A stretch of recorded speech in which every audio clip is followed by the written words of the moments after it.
Welcome back, guys, to the Eternal Challenger League Grand Finals, technically. But today we're going to be doing the third place match between Felkon and ElHalcon. So you guys probably noticed for the last Eternal Challenger League Grand Finals, we moved the third place match to make sure we could have a stream that was under like 10 hours. So yeah, today we're going to be doing the third place match, and it should be quite a bit of fun. Thank you guys so much for joining. I believe the players have already jumped into their first match here, so let's go ahead and take a look. Oh yes, they have.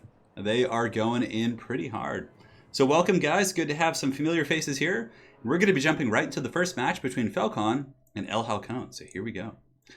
So as far as today's matches, from what I understand, I'm not sure if they're actually going to do this, but there was whispers that Felkon and ElHalcon were going to be using builds from the trailers. So they're going to be playing, obviously, to the best of their abilities, but the builds they're going to be using, they're going to be going to the trailers. So Dark Elves obviously fought the Tomb Kings in the Tomb King trailer, and they're going to be bringing builds that actually replicate what you saw in the trailer. So very interesting stuff for sure. Not sure how it's going to work out, but you know what? They're playing for a prize, so it's up to them. They can play whatever the builds they want, but there is a prize at stake for sure. So yeah, that's pretty much it. So this is a best of 7. So it's going to be a best of 7 showdown here, and we're jumping right into the first game of the day, which is going to be Felkon on the Dark Elves, and he's going to be facing off against ElHalcon, who shall be playing the Tomb Kings. So as far as the build goes for Felkon, like I said, these builds, from what I understand, are going to be based on the trailers. He's got a K-Nate Assassin. I mean, yeah, it's up to them. On top of that, he does also have a Dreadlord with a sword and shield, and it looks like a Sorceress with the Lure of Dark. So it's going to have Bladestorm and Chillwind, which, did we see a Chillwind and Bladestorm in the trailer? I wonder if they're going that extreme. Like, not bringing Soulstealer, obviously. Soulstealer is extremely strong, but yeah, it looks like it's going with Chillwind and the Bladestorm here. Front line's going to be Bleak Sword, secondary line's going to be Dark Shards, and Dark Shards do have functional use against the Tomb Kings, like even in competitive play, because these bad boys do, of course, have really good AP values. Granted, Tomb King's Chariots are really going to be able to penetrate this line. I don't know if the Dark Elves have enough mass, based on what I see. I mean, they have some pretty good tools against the big threats, like the Iron Titan and these Sepulchral Stalkers and things like that, and Ushopti. But the Chariots, like if microed effectively from ElHalcon, are easily going to be able to kind of slam into this line and burn through the witches and drag through the ditches and all that good stuff. But he does have 3 bolt throwers as well. But as far as mass goes, there's not really much mass in this army. So clearly it's very trailer based. Yes. For ElHalcon's army, it's going to be Sepulchral Stalkers. It looks like we have some carrion up in the sky. Main force is going to be Tomb Guard across the entire front line. Skeleton Warriors, Nadkar Warriors, the whole crew. We have Ushopti as well, 3 groups of Skeleton Chariots, and it looks like on the far side we have Setra the Imperishable with the Chariot of the Gods. So going to be going in pretty deep with the Chariot.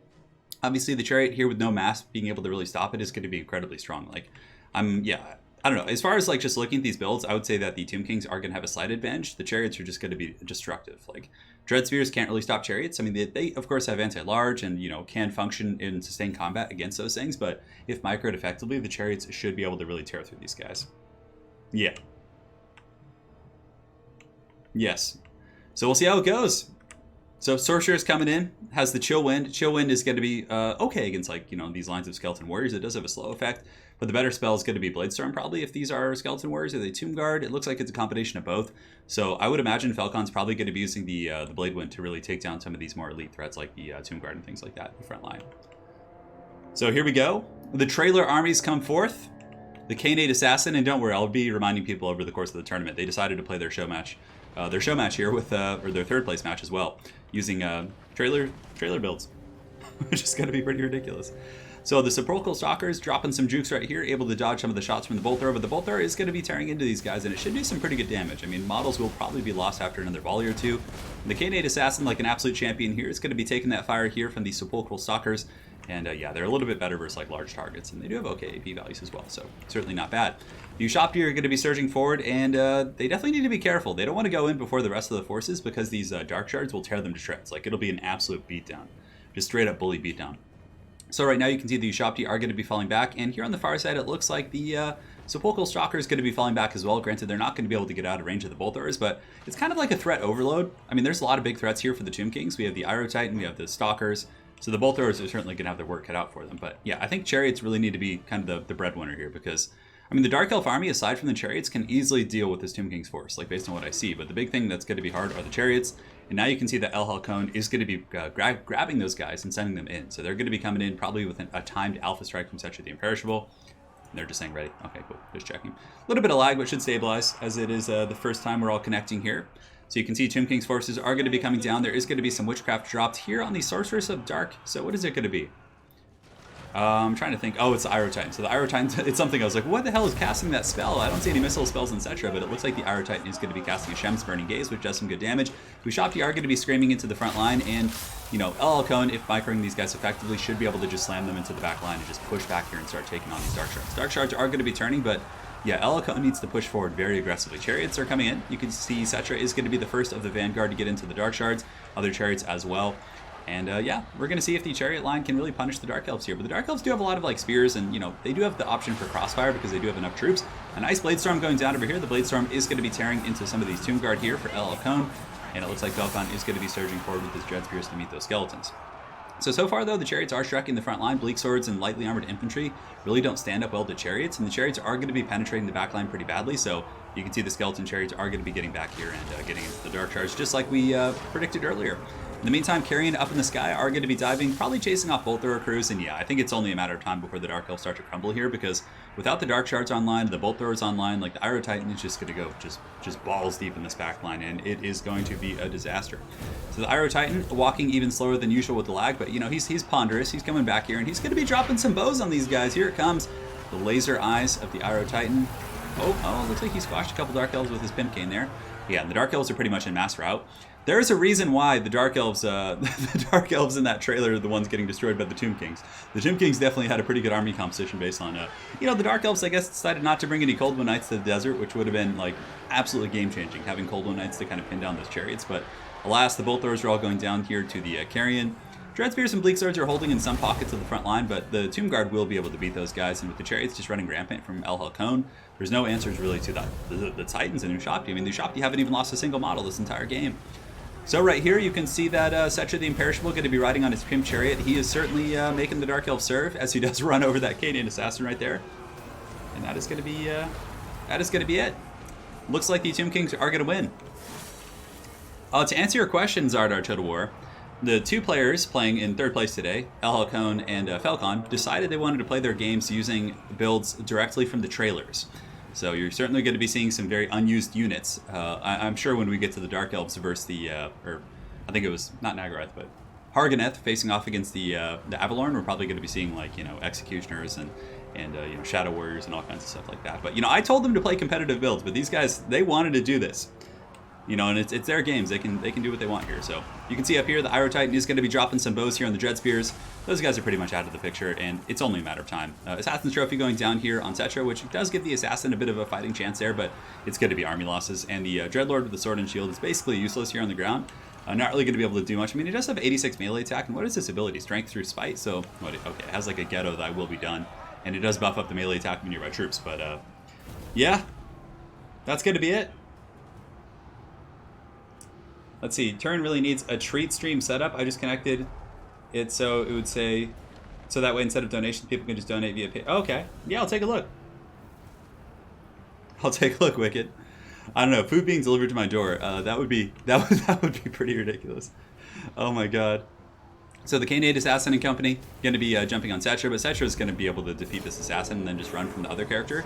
And the big old Iro Titan will then be able to stomp out the Dreadlord pretty heavily. So yeah, there's just nothing. I mean, the Chariots are running shop. There are some Dark Shards back online for Felkon. Those guys are shooting, but it's only a matter of seconds before army losses. The Sorcerers got stomped out by the Titan, and ElHalcon is going to be taking the first game in today's best of 7, guys. Here we go.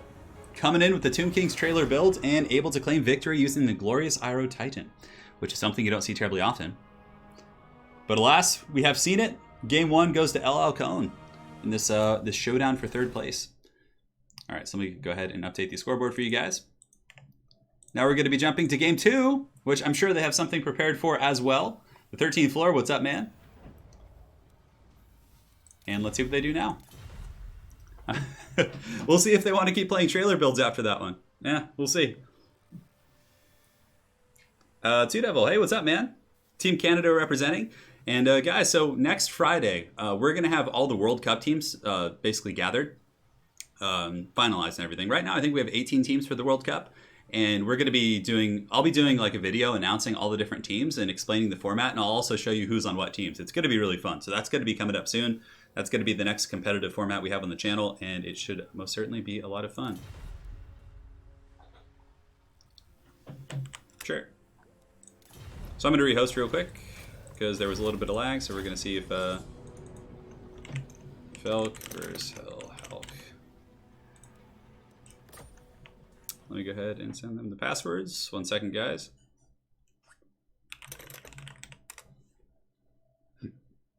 You did miss the Tomb Kings game. The Iroh Titan just isn't that good, to be honest. Like, the Sphinxes are just better because they're faster and, like, they accomplish kind of the same things. Yeah. Where's the Hydra? Well, the Hydra is only versus the High Elves. So if there's, like, a High Elf, Dark Elf matchup, you would see the Hydra. Getting some foil on the knuckles. All right. Let me see what the next map is. It's going to be Warpstone Mine. Okay, Warpstone Mine. I don't even... Oh, yeah. Is this different than Warpstone Gulch? No, this is This is the right one. Okay, yeah. Here we go. So it's going to be ElHalcon on the Skaven, leading Clan Pestilence. And they're going to be facing off... I think this is, if memory serves, this would be a Lizardmen matchup. I think it's going to see Felkon on Lizardmen. Oh, no, you guys saw the password. Yes, I should probably close the spectator slots. Just so I don't get trolled. The great password of the ages. Oh, okay, so they're doing the Volkmar the Grim versus Helman Gorst. Okay. So ElHalcon is going to take vampires. Clearly, he got the stronger build last time with the Tomb Kings trailer build. Because, like, the Tomb Kings just run over the Dark Elves in that trailer. So, but this one seemed a little bit more even. Because it's like a dual DLC, so both factions are supposed to be strong. So, all right, guys, so we have the vampire counts facing off against Empire here in Game 2. When I said the Tomb Kings trailer builds, I got an image of Cetra and a Winnebago pulled by skeleton horses. Oh my god. That's pretty great. Yeah. We were talking about last night, we had a Magic stream last night. It was pretty late night. It was, yeah, it was like 10 o'clock we had our Magic stream, and we were talking about how if Rob Zombie were like a character in Total War Warhammer, how he would ride into battle on a black coach or a Mortis engine. Yeah. So yeah, thanks for joining, guys. This is the battle of third place for the Eternal Challenger League. The winner of this obviously will be claiming third place in this season, and of course winning the prize that comes with it.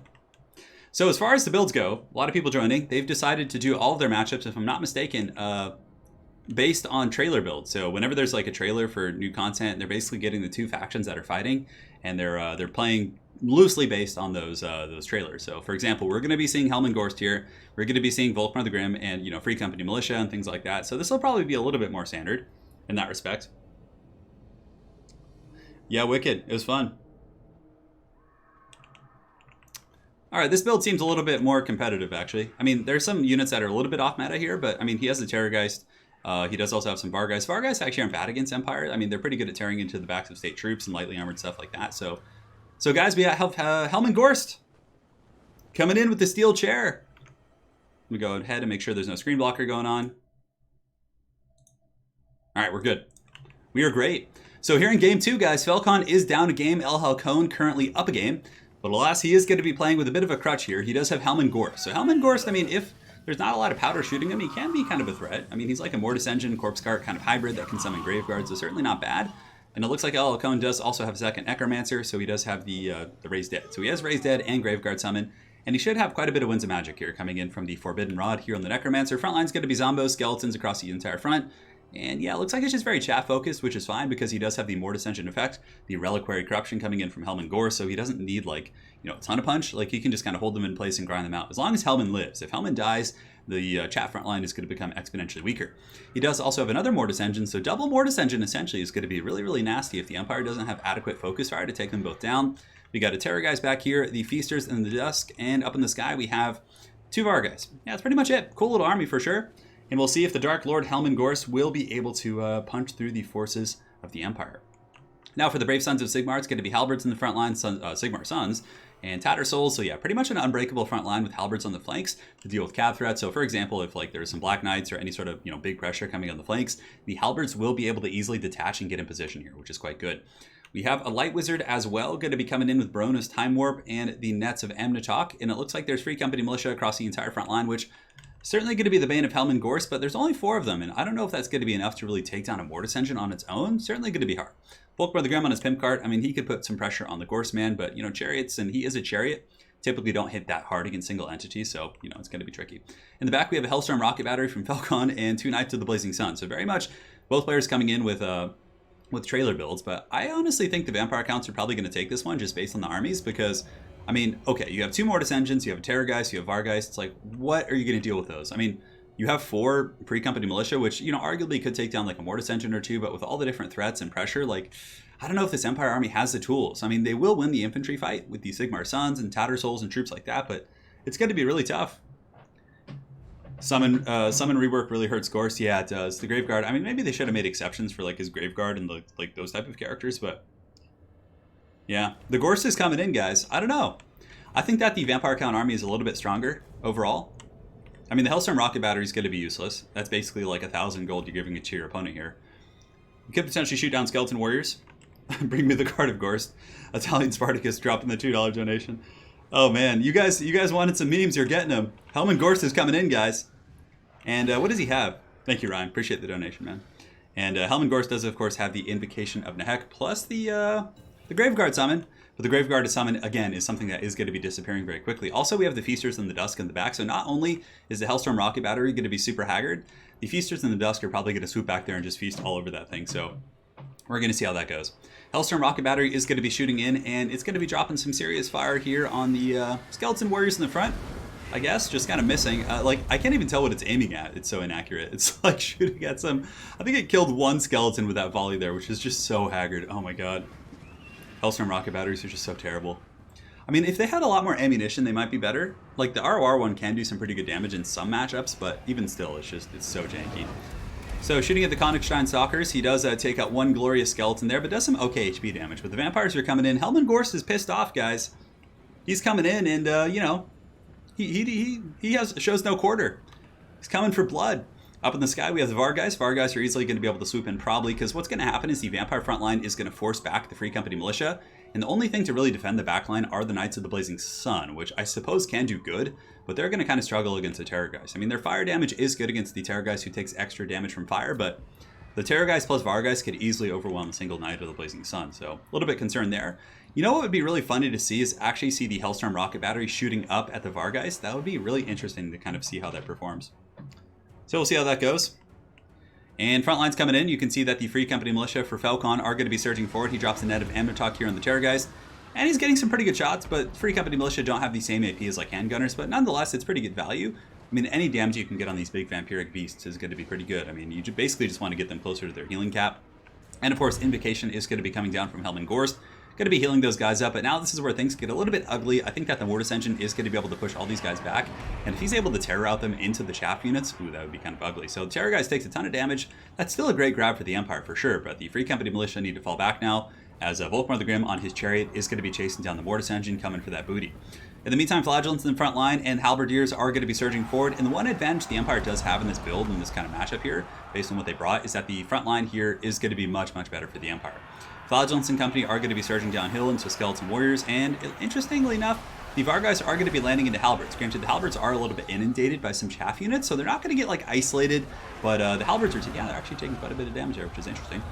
Vargeist are going to be jumping down onto the Free Company Militia. Feasters in the Dusk in the back have been discovered, so if Felkon is paying attention, he can grab his Knights of the Blazing Sun and really go back there and ride those guys down. And you can see here, Knights of the Blazing Sun are going to be turning. Oh man, don't let those Feasters get back there. That's going to be a freebie. Anyways, up in the sky, Free Company Militia are in the kind of guard mode, so they're going to keep firing despite being attacked, and they're trying to shoot down the Terrorgeist, which is a pretty good choice. Volkmar the Grim with a huge banishment in the front line, tearing into the Tithe and some of these other troops. Outstanding stuff, getting some really good value there. So Volkmar's Mustache is proving to be quite powerful this game. The Mortis Engine is going after some of the troops on the flank, which isn't going to be as good. If the Mortis Engine were sitting in the middle, it would be hitting like the Free Company Militia and Sigmar Sons and like all these different troops, but the Terrorgeist is really getting tracked. In the back, the Knights of the Blazing Sun are able to discover the Angry Golems, and the Feasters in the Dusk are going to be getting annihilated by these guys. So, certainly not going to be the best situation for these little Golems, as they are taken apart here by the Knights of the Blazing Sun, and yeah, they're going to go down rather quickly, and if they're lucky, they might take out like 3 or 4 models. Hellstorm Rocket Battery still shooting. Probably a little bit of friendly fire coming in from the Hellstorm, as it does shoot into a blob. I mean, if it shoots into blobs, that's a pretty good situation for it. So if it could shoot into these skeleton spheres in this like big ugly formation right here, that would be quite good. So Felkon, in the meantime, is falling back with his Free Company Militia. Those guys are trying to get back a little bit and, get away from the pressure in the front line. And what's really nice about the Unbreakable Empire front lines is the fact that, they're unbreakable. They're going to hold, and you're going to have more time in your back line to kind of do as you please. Angry Golems are going to be going down, but, oh man, look at that. That single Terror guys coming in there really changed the dynamic of that battle. And suddenly the Golems are free in the back line. I mean, there's only a couple of them left. 56, well, not a couple, but quite a bit. But, yeah, man. Terror guy's going to be taking quite a few shots here from the Empire. He's actually to the point of crumbling, but he's still going to be able to kind of heal himself through that a little bit. The other group of the Knights of the Blazing Sun going to be rushing in to attack the Vargeist, which is a pretty good choice. Vargeist are lightly armored, so the massive charge bonus plus the good melee stats of the Knights of the Blazing Sun is going to be quite good against the Vargeists, who are lightly armored, like I said.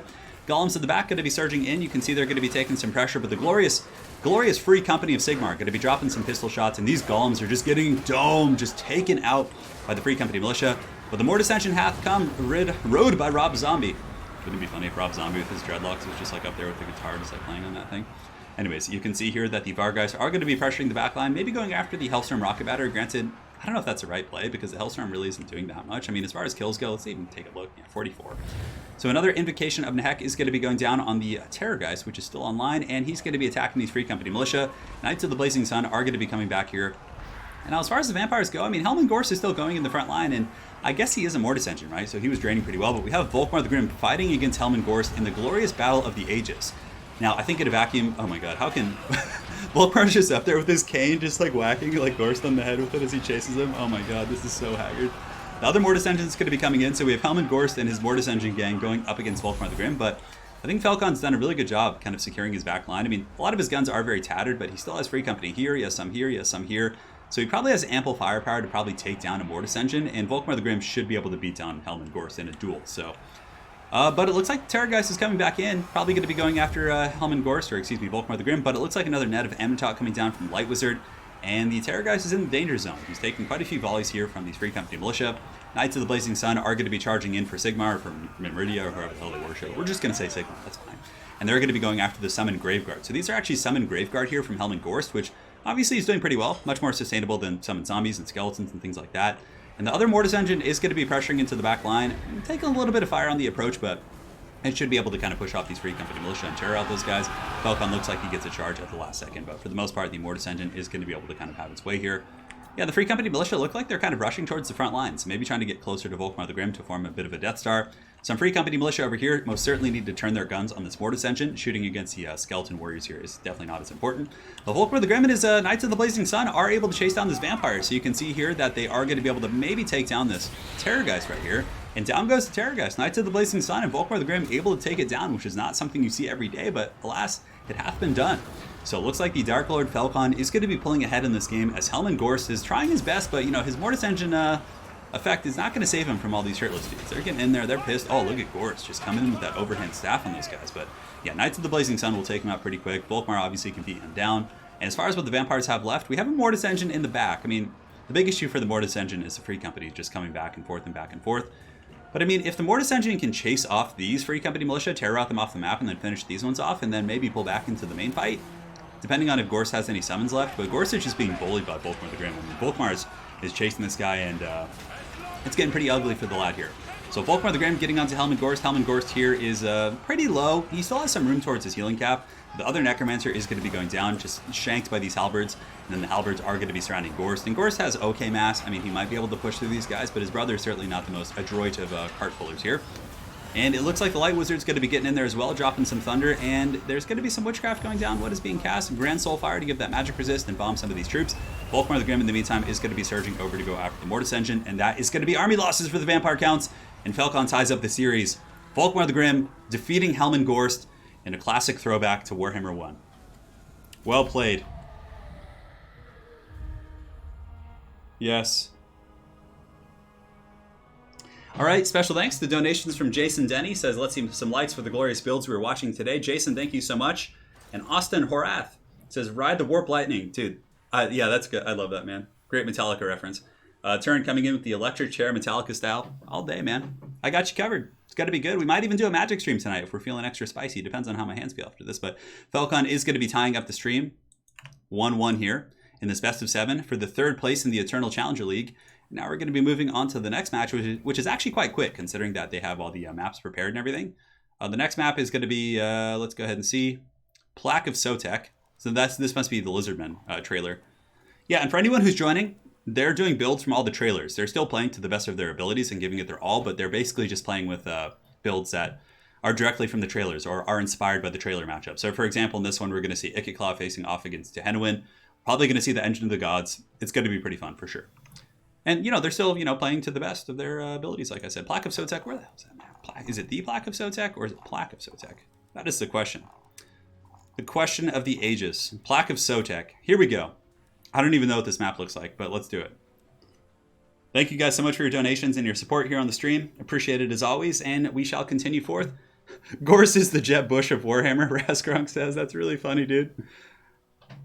Anakin, I'm so weak. That's what Gorse was saying. He's like, I can't hold any longer. As he was being, rode down by Volkmar the Grim. Wicked D, though. Yeah, I'll maybe take you up on that idea of the food ordering thing. I think that would be really fun to see what people delivered, but... Yeah. Well, they're both kind of punished in a way because both players have to bring things from the trailer. Like, for example, Felkon here is going to have to bring Salamanders. He's going to have to bring the Engine of the Gods. Whereas ElHalcon, I mean, it's probably better for ElHalcon because all the Skaven units are good. Like, Doom players are good. Rattling Gunners are good. Jezzails are good. So there's so many different things here that are very powerful. So I think that this should favor the Skaven. But again, I mean, Felkon's a very good player. They both are really good players. So it could go either way. So let's get the show on the road. Hey, Erland Holm. It's everything's really good, man. Thanks for joining.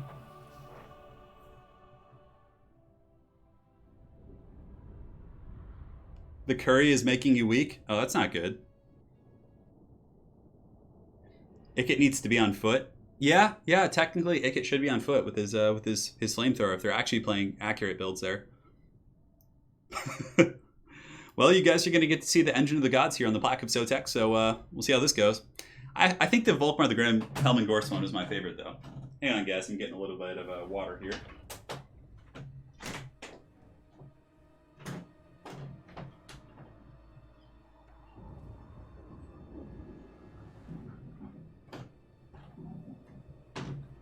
Delicious water as always. I just woke up like an hour ago too, guys, so my brain is still putting together all these words. No news yet of that raw cauliflower. Stay tuned, my friend. Alright, so let's take a look at the army of the dinos because it's going to be a little bit easier to kind of analyze here. So up in the sky we have Ripperdactyl Riders. Anti-infantry, I mean, they'll be able to tear apart elite Skaven troops. So if there are sensor bearers or stormvermin, they're certainly going to be feasting on the souls of those rats. It's going to be a red-crested skinks in the front line mixed in with a couple saurs, but again, it is the cult of Sotek, so it's going to be more skink heavy. On top of that, we do have an ancient salamander, regular salamanders, we have the Ark of Sotek, and we have Tehenwin on the Engine of the Gods. Literally the exact trailer army for the most part. I mean, obviously there might be some slight nuances as it pertains to Saurus and things like that, but yeah, this is Ark of Sotek, salamanders, Engine of the Gods. Things are going to be getting pretty ham-boned for the Skaven here. Now for the Skaven force, it's going to be clan rats with spears in the front line. We have a Doom Flayer. We do also have Rattling Guns weapon teams. Two of those bad boys, two Jezzails. The problem with this is almost like a competitive Skaven army facing off against a meme army from the dinos because all the Skaven DLC units are so good.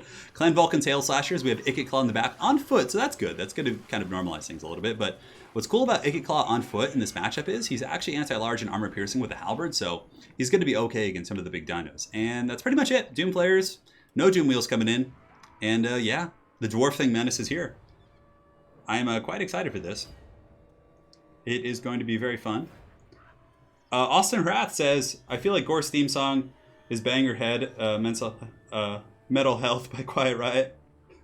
Yeah, I think that's pretty good, Austin. That would be fun to come up with theme songs for all the different lords and make a video out of it. I think all the Skaven will always be For Whom the Bell Tolls, because they come in with the Doom Bell or the bell. It's For Whom the Bell Tolls. I feel like that's the perfect Skaven song. But again, people might have different opinions. People have different opinions. I am Iron Rat. He is Iron Rat. Yeah. And he actually, you guys might get to see it this game, but ElHalcon does have a bit of a jetpack. He kind of flies around sometimes, which is really, really funny. And most people just don't know because he's never brought on foot. I mean, his mounts are just so good. Here he is. You can see him with his little flamethrower. Looking pretty fiendish, this Tinker Rat. It was a really fun DLC, and man, Jezzails are going to tear apart those big dinos. Like, I don't know, Tanawin has some okay ward saves, but I don't know, he's gonna get buttered pretty good here by those Jezzails and the Rattling Guns weapon teams. Like, he's not going to be able to close the distance. Like, I don't know how this dino army is going to do it. Probably, honestly, what Felkon needs to do is maybe like hide his big assets and then just push in the Skinks, which will win the frontline engagement. Skinks will beat the clan rats with spears. But yeah, look at this. Oh god, that's so gross. Oh man, Felkon needs a juke, yeah. So Felkon's going to be dropping some jukes here, and it looks like there's going to be some witchcraft going down as well. Pan's impenetrable pelt is going to be going down to give it some ward save, but oh god, that salamander's getting roasted, and so are the other ones. Rattling Guns weapons teams up at the high ground here for ElHalcon are going to be blasting in there, but like, man, this is so painful. The salamanders are just getting shreked. But, you know, where the dinos have the advantage is in the melee fight. The red-crested skinks are easily a stronger unit than clan rats with spears, but for the most part, it's pretty heavy punishment coming in from the Jezzails and other troops like that. But again, the Skaven have like Doom players and stuff, so the Doom players are going to be so good against these lightly armored infantry, or any infantry really, because they have a ton of AP. But you can see here that the weapons teams are just blasting apart these skinks. The Dwarfling Menace is going to be engaging in the front line here, just running over these very, very tattered skinks, as the other group is going to be just having a field day. So far, a little bit concerned for the dinos, but, you know, again, we have the big old Tehenowin in here, and the Engine of the Gods. We haven't seen it yet. I wonder where he's going to drop it. Probably in the back. Could potentially get a good cast on the weapons teams or some other targets like that. And here it comes. All right, so Tehenowin's doing it. Let's go ahead and zoom up really high so we can kind of see where he's shooting. And here comes the ion cannon. It's going to be going down, and it does blast through some rats, but for the most part, it looks like ElHalcon was paying attention, and he's able to dodge that. It's such a cool spell. I wish it was like a faster cast, but anyways, right here you can see Ikit Claws on foot here. He's going to be trying his best to deal with these Ripperdactyls, and he does get a Howling Warp Gale, but not before they take off up into the sky. But now they're probably going to be getting blasted by these weapons teams, and here they go swooping back in. And yeah, Ikit's going to have to... He's got his work cut out for him, for sure. I mean, if Tehenowin and the Ark of Sotek can take out the weapons teams, I think the Lizards will have a chance, but for the most part, the Skaven definitely have the better tools here in this situation. Over here, we have the Rattling Guns weapons team shooting up into the sky, getting some huge Last Samurai shots on these Ripperdactyls. Have they lost any models yet? They have not, actually. They're in pretty good shape, and Tehenowin's coming back here, and he is pissed. He's going to be rampaging in here. He's got his tablet, and he's probably going to be summoning some Manticores, I would imagine. So the Manticore summon is coming down here, and the Manticore summon could probably shut down this weapons team up here, and maybe even tear out those Jezzails, and the Ripperdactyls just swoop in and annihilate those Rattling Guns right there. So far, it's a pretty even battle. The Skaven, of course, are slowly starting to win the ground fighting with the help of the Dwarfling Menace and the Dwarf Flayers, or the Dwarfling Menace and the Doom Players and whatnot.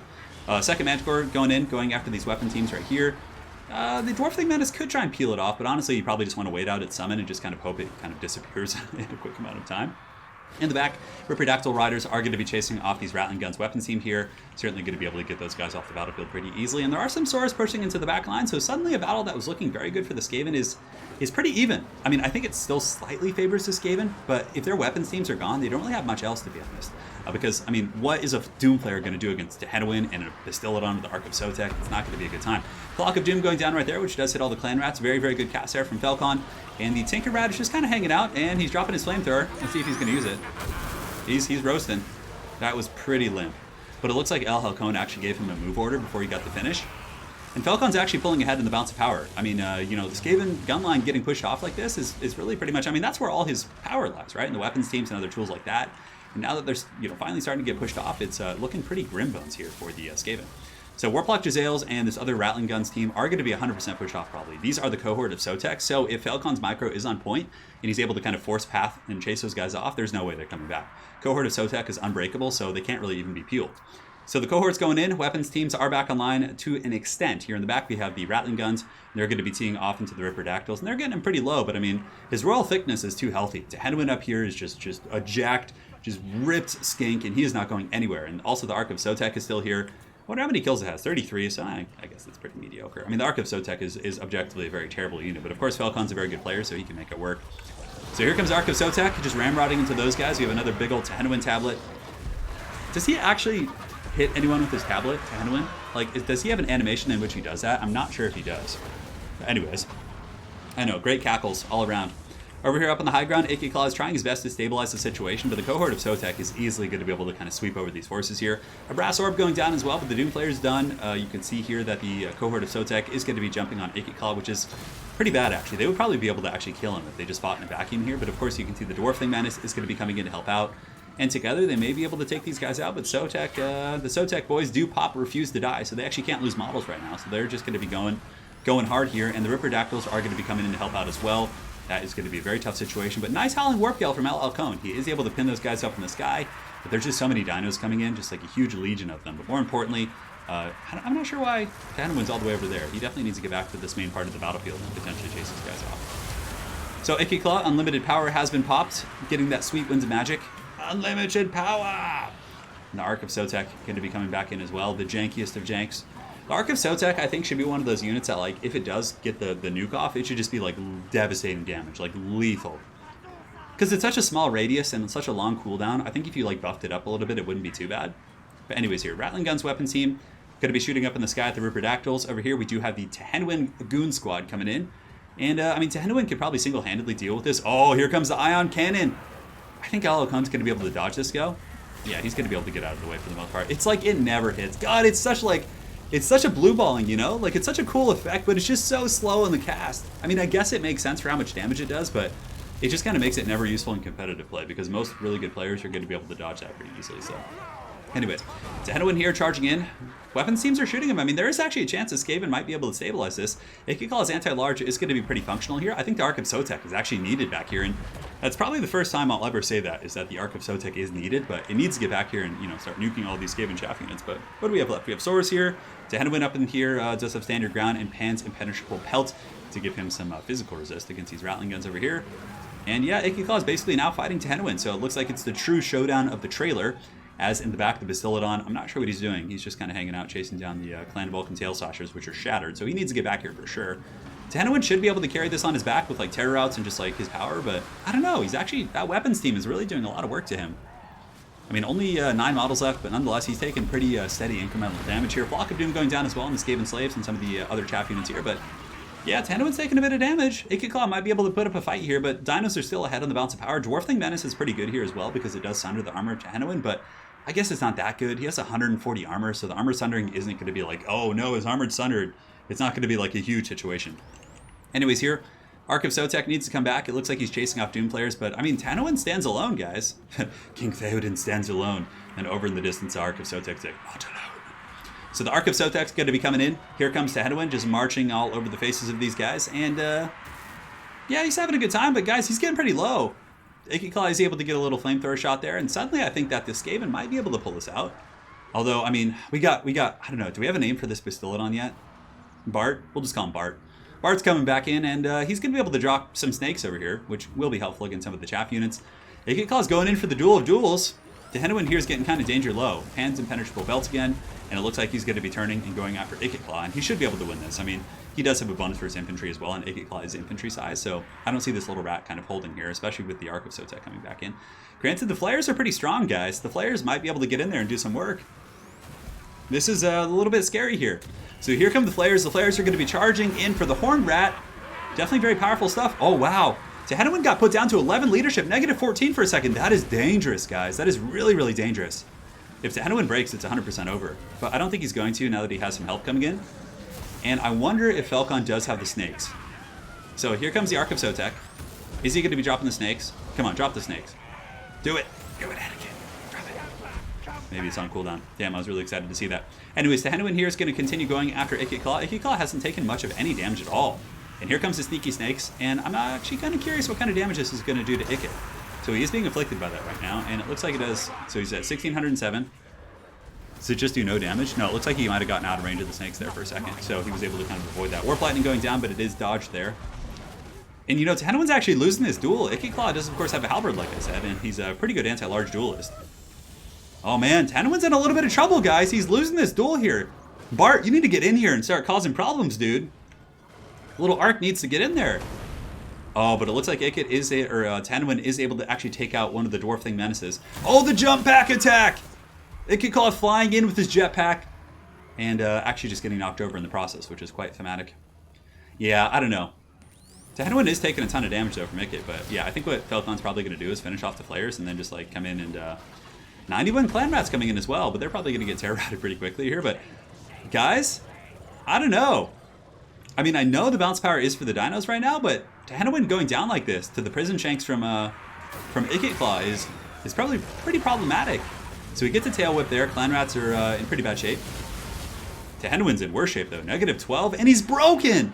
Guys, it's going to be Bart facing off against Ikit Claw here in the finals. Who is going to win this game? It is a close one. Clan Rats with spears are coming back, which is quite helpful. Oh my god, Ikit Claw, the Tinker Rat. Oh, and he's jump pack attacking. Look at him go. Oh man, he's getting that acceleration. Oh, and he jump pack KOs to Henowin. The jump pack KO. And then he flies over like a madman into Bart. Man, I am rooting for this game now. I'm sorry, guys. That jump pack attack was sweet. The Iron Rat. So anti-large and armor piercing going against this Bastiladon, which is very healthy though. Warp Lightning trying to come in, but Ikit Claw does get knocked over during the cast. Is Ikit going to be able to win this? I don't know. So yeah, for anyone joining, it is the third place for the Eternal Challenger League, but the players wanted to spice it up a little bit. It's their choice. I can't, tell them what builds to play, obviously. So they wanted to do, basically replicate the trailers. So each of them is bringing a build from the respective trailers for these factions. So Ikit Claw is doing pretty good. I mean, if he gets broken, is he immune to psychology too? Let's go into, actually, it doesn't look like he is. So if Ikit Claw gets terror routed, that could actually be game because it'll just kind of trigger a big army loss there. Oh, the Ark of Sotek's dropping some snakes. So here come the snakes. And what kind of damage do they do? Let's go and take a look. Like this is like no damage. Yeah, it does like no damage to single entities. It does poison, of course, but that's pretty much it. Rats are going to be coming back in, getting hit with Ark of Sotek, and it looks like Ikit Claw is actually terrified. So Bart is taking no shit here. Oh my god. And that's going to be game as Bart just chases off this Skaven. He's too healthy, too thick, too proud. Ikit Claw turned into a Blood Angel. He did. That was like a 40k Smash Captain coming in. Oh my god, man. So ElHalcon's able to take that game. Crazy stuff. So let's go ahead and update this. So ElHalcon's up 2-1. It is best of 7, of course. So we got some schemes afoot. Let's see what they have next. The snakes are just worthless. Yeah, they kind of are, aren't they? All right. So we have the Mushroom Cave, which I think is going to be the Greenskin versus Dwarves. Mushroom Cave. Oh, Subterranean, that's right. All right, so we got Subterranean, Mushroom Cave. Yeah, this will probably be the Greenskin versus Dwarf DLC. So we're probably going to see the Rune Lord facing off against Skarsnik. Although it looks like one of them's picking Norska. We're on Mushroom Cave, though. That doesn't make sense. Let me look. Mushroom Cave. That's what they call that. That's pretty funny. Yeah, Dwarves versus Greenskins. Yeah, it's going to be Clan Angren facing off against the Greenskins. Ikit dies after killing Thanos. Wait, wasn't Felkon? No, ElHalcon was the... Was ElHalcon not the... Hang on, let me go back and check.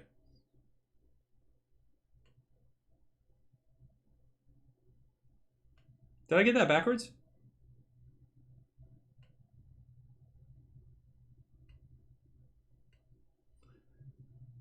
I thought their names are confusing me here. So let me go ahead and double check here. I'm looking back. ElHalcon was Skaven. Oh yeah, okay. I just got it backwards. For some reason I got it. Yeah, okay. So Felkon won that with Bart. Yeah, sorry guys, I got that backwards. Thank you. I got confused at who was who.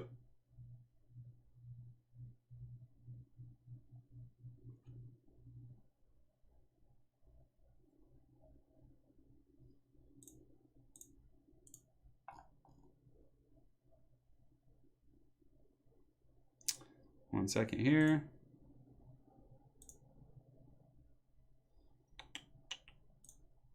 All right, guys.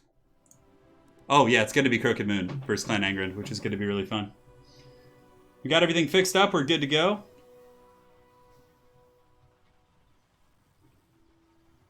Yes, we get to see Belagar. A rare sighting indeed. It's like seeing a rare spawn in World of Warcraft.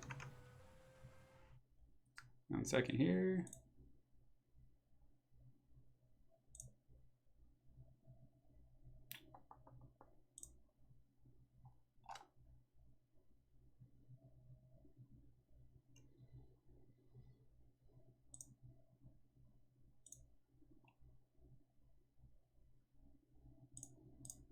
All right. Sorry about that, guys. Just had to change some settings on my PC. What fates await them in the darkness. Yeah, I think we might see a ghost hero. I mean, come on, if Felkon's going to be going like Clan Angrand and they're doing like trailer themed, although I don't think they actually show any of the ancestors in the trailer, do they? That's a good question. But the players are picking their armies right now. We're most certainly going to be seeing an Arachnarok Queen. Yeah, so right now it's 2-1. Felkon's up 2-1. It's best of 7, so obviously he has to win 2 more games to close out the series, but it's certainly possible. We'll see what they bring here.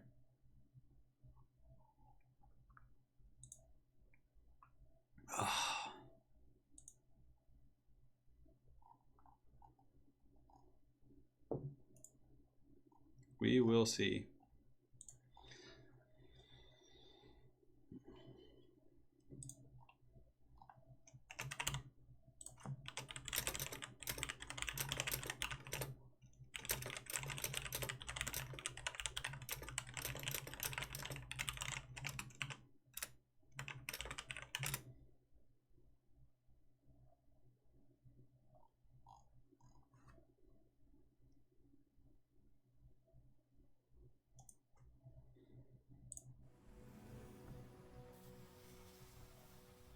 Why does it keep saying I blocked a moderator here?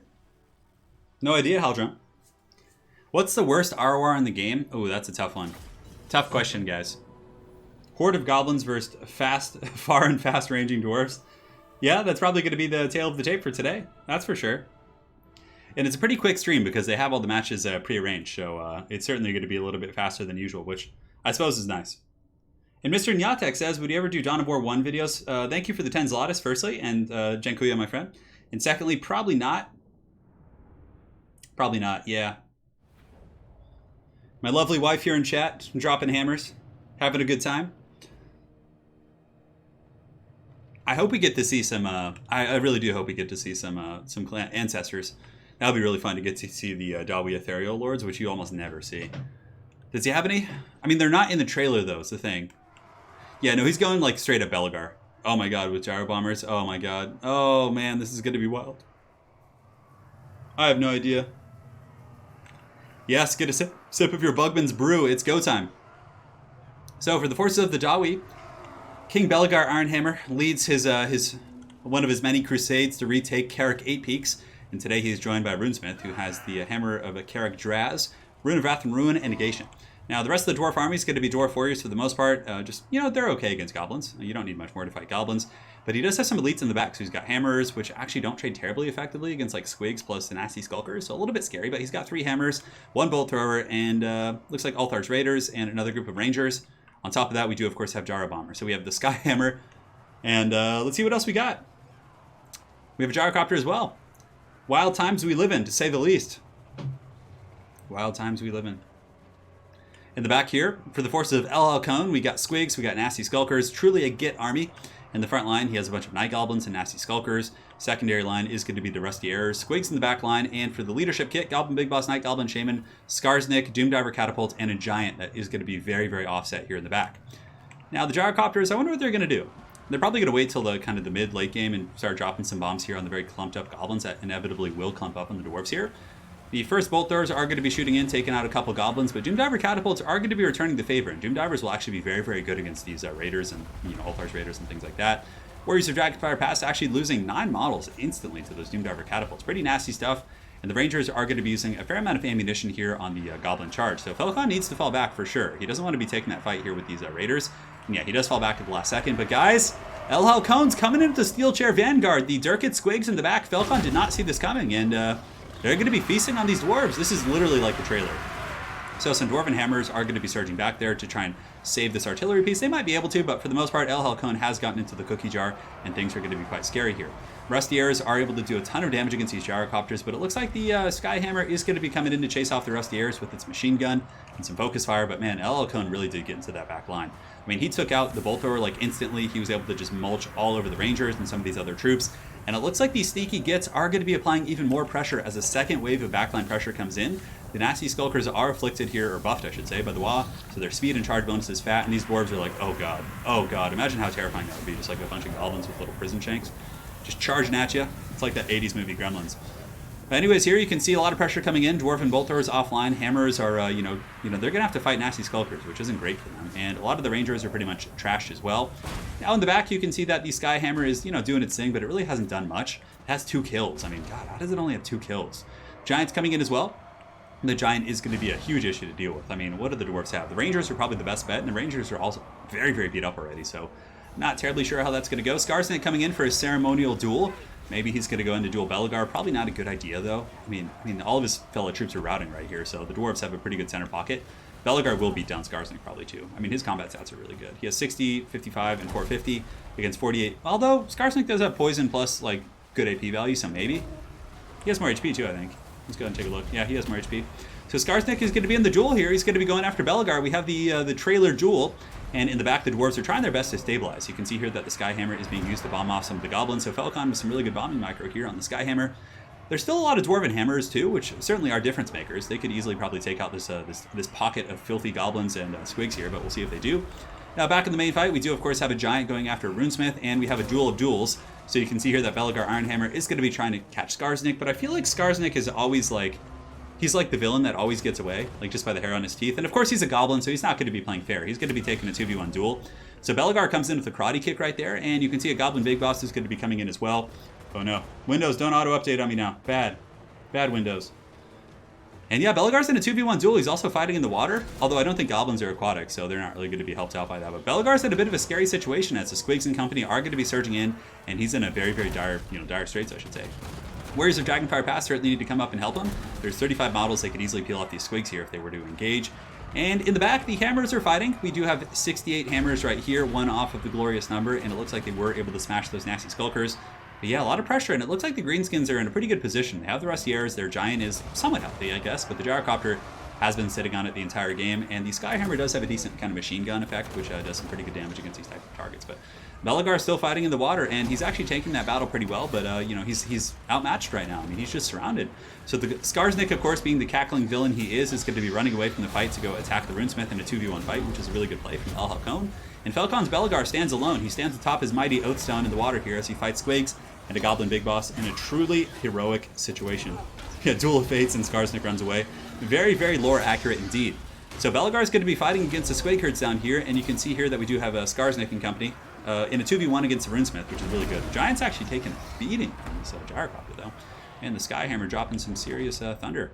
Now at the back, there are some Dwarves coming back. We have Rangers here, we have Altar's Raiders here, we do have some Dwarf Warriors in the back here, and it looks like the Hammers and the elite troops, the Grumbling Guard, are able to win this fight. So the Goblins are kind of getting crumped in multiple areas, but they still have their archers, and Belegar is going down. This Giant is going down as well. I don't know, it's hard to say. I wonder if the Gyrocopter has any bombs as well. But it looks like the Rustiers are just taking this thing apart. My goodness, look at the damage coming in. And the Skyhammer's broken, so Felkon has lost one of his big assets here, and it looks like it's going to be put down.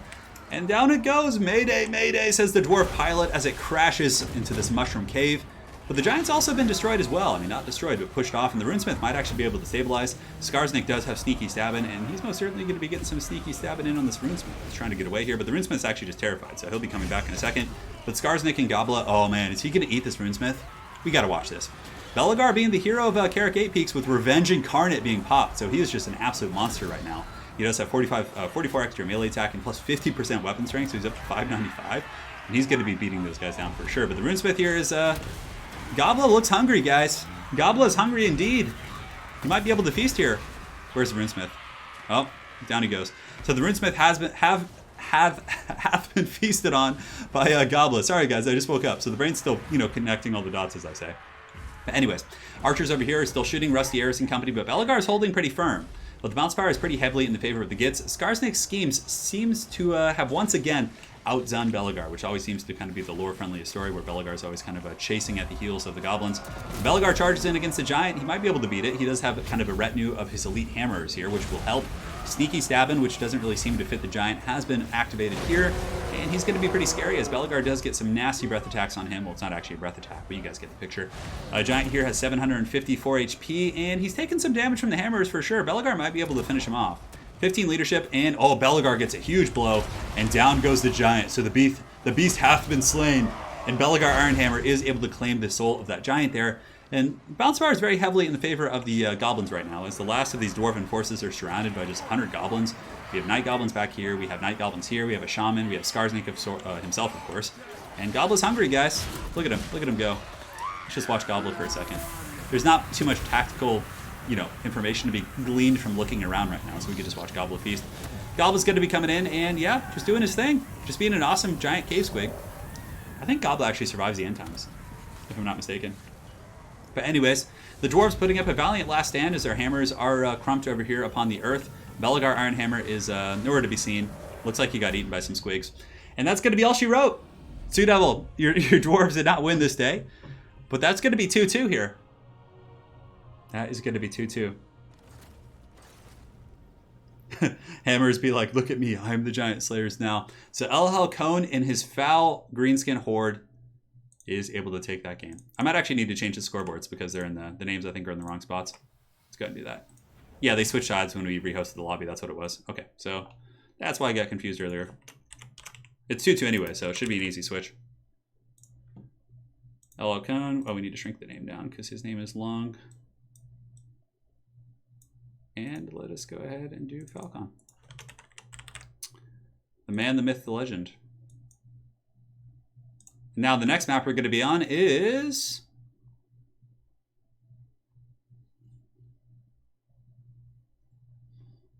One second here. We go to the direct messages from Felkon, and we're going to be on Borderlow. We're going to get a Bretonnia battle. That could be fun. So we need to go back to the land battles. Oh, they're doing Musion. Oh, he's using the faction unlocker, I think. Or wait, can you play Musion? No, I don't think you can. Can you? I'm totally blanking right now. So we're going to be on Borderlow, which is going to be Bretonnia facing off against Musion, which is a fun classic showdown. Lady Turin quite happy with the success of Goblin Skarsnik. The little goblin that could coming in and giving problems to all.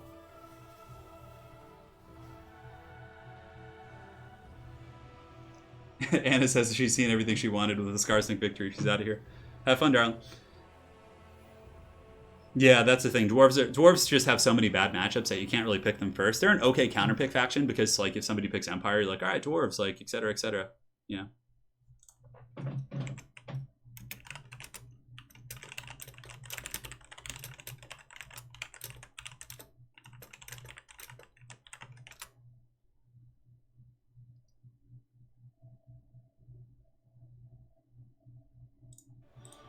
Yeah, it's going to be Bretonnia versus Musion, so Vampire counts versus the Red Duke versus... Who's the Red... I mean, is it going to be Alberic? No. I mean, yeah, it's going to be Alberic versus Red Duke. This is like a campaign battle here. You can play Musion? Okay, yeah. I don't know why. Like, I just never did that, so... I don't know if he was using, like, a faction unlocker or something. I couldn't remember. Thank you guys so much for joining on this Sunday afternoon. We got 754 people here going deep in this glorious best of 7 showdown. So currently we're 2-2. This is for 3rd place in the Eternal Challenger League. So for anyone who missed the previous one, let's go ahead and take a look here. So if we look at the, where the hell is that? Not the tablet. It's going to be the ECL finals bracket. So Zyphos, of course, won. Lotus Moon took 2nd place. And these two fine gentlemen are going to be battling for 3rd place up in the top right. So yeah, we got that going on. I almost went back to the desk, but I ended up taking my shirt off because it's kind of warm in here. I know, I wish we had seen the Ghost Dwarves. That would have been really fun. I feel like the Ghost Dwarves can be pretty obnoxious for sure. I mean, Unbreakable, they cause terror, which is very unusual for the Dwarves as well. I mean, but yeah, there might be some matchups, but the problem is if you go Clan Angrand, like I wish the Ancestor Dwarves were in the regular Dwarf roster because by picking Clan Angrand, you kind of like give your opponent a heads up that you might bring them so they can prepare. That's the one thing that kind of makes them a little bit janky. Sunday evening, yes, for you guys in Europe. Yeah, thank you guys for joining and liking the stream and all that. Slap the base out of that like button, what? All right, so apparently it's a bugged map, so we're going to be fighting here, which is fine. Yeah.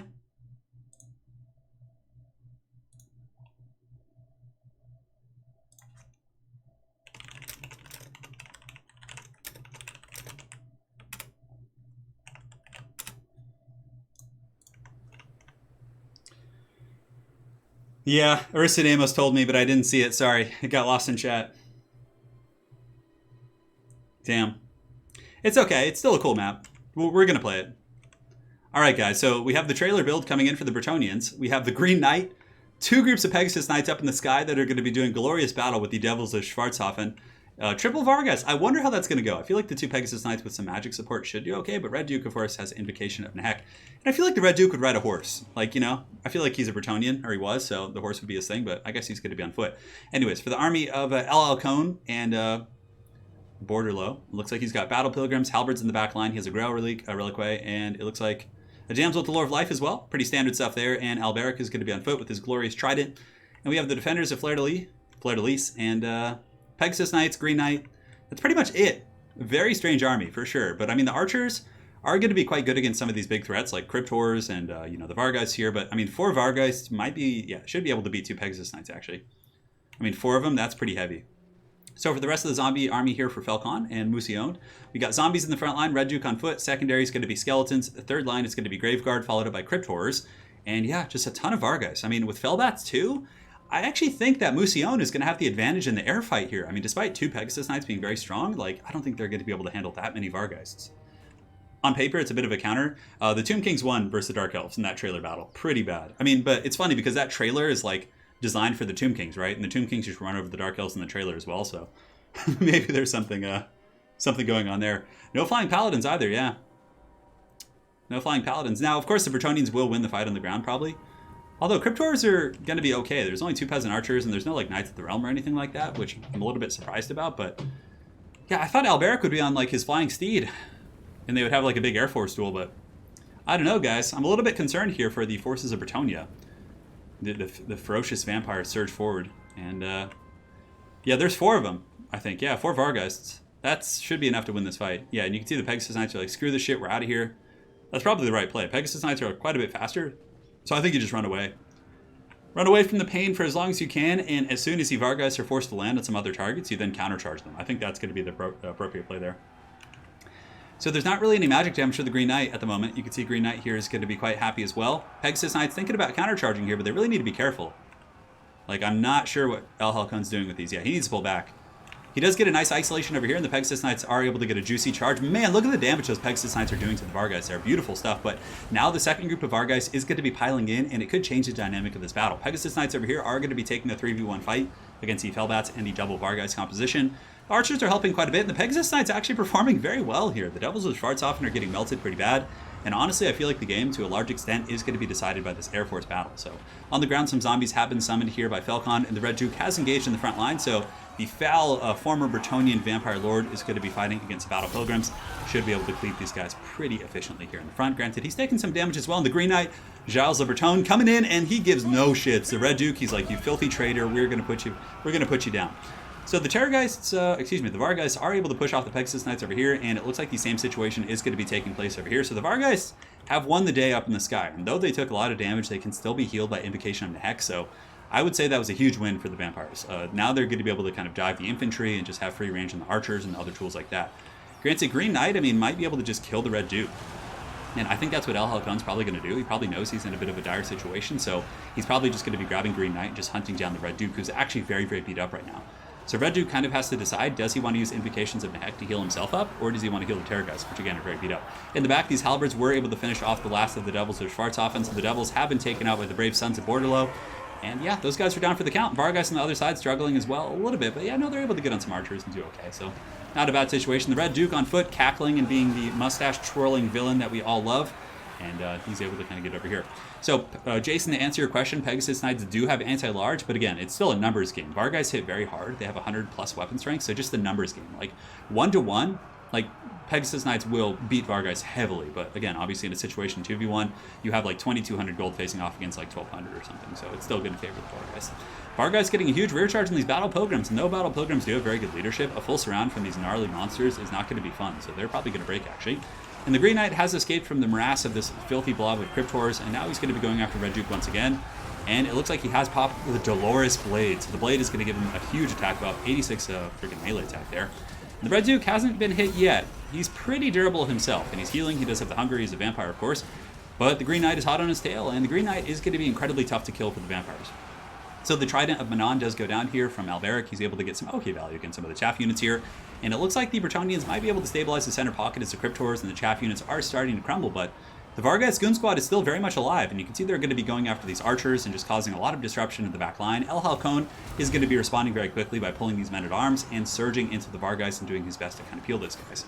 Now over here we have Alberic. Alberic is going to be going in, and I think he has anti-large with his trident. Yeah, he does.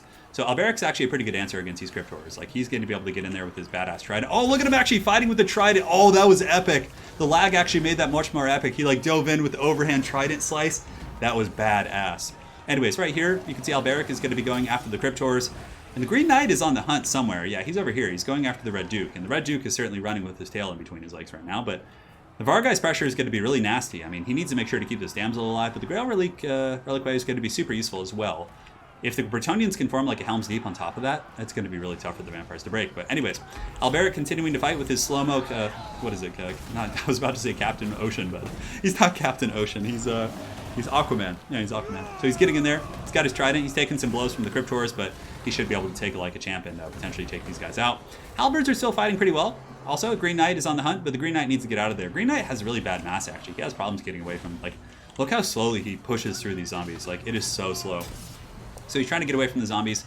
Obviously, ElHalcon is having to spam click very, very aggressively here, but the Red Duke knows this, and he's just going to be hiding amongst his zombies and other stuff like that. So Alberic's still going. Cryptor's taking a bit of work, but the Halberds actually are broken here, despite the Grail kind of keeping them fighting. So very, very tough situation, and it looks like the Bretonnians might be in dire straits, as there's just so much chaff left. I mean, zombies and skeleton warriors.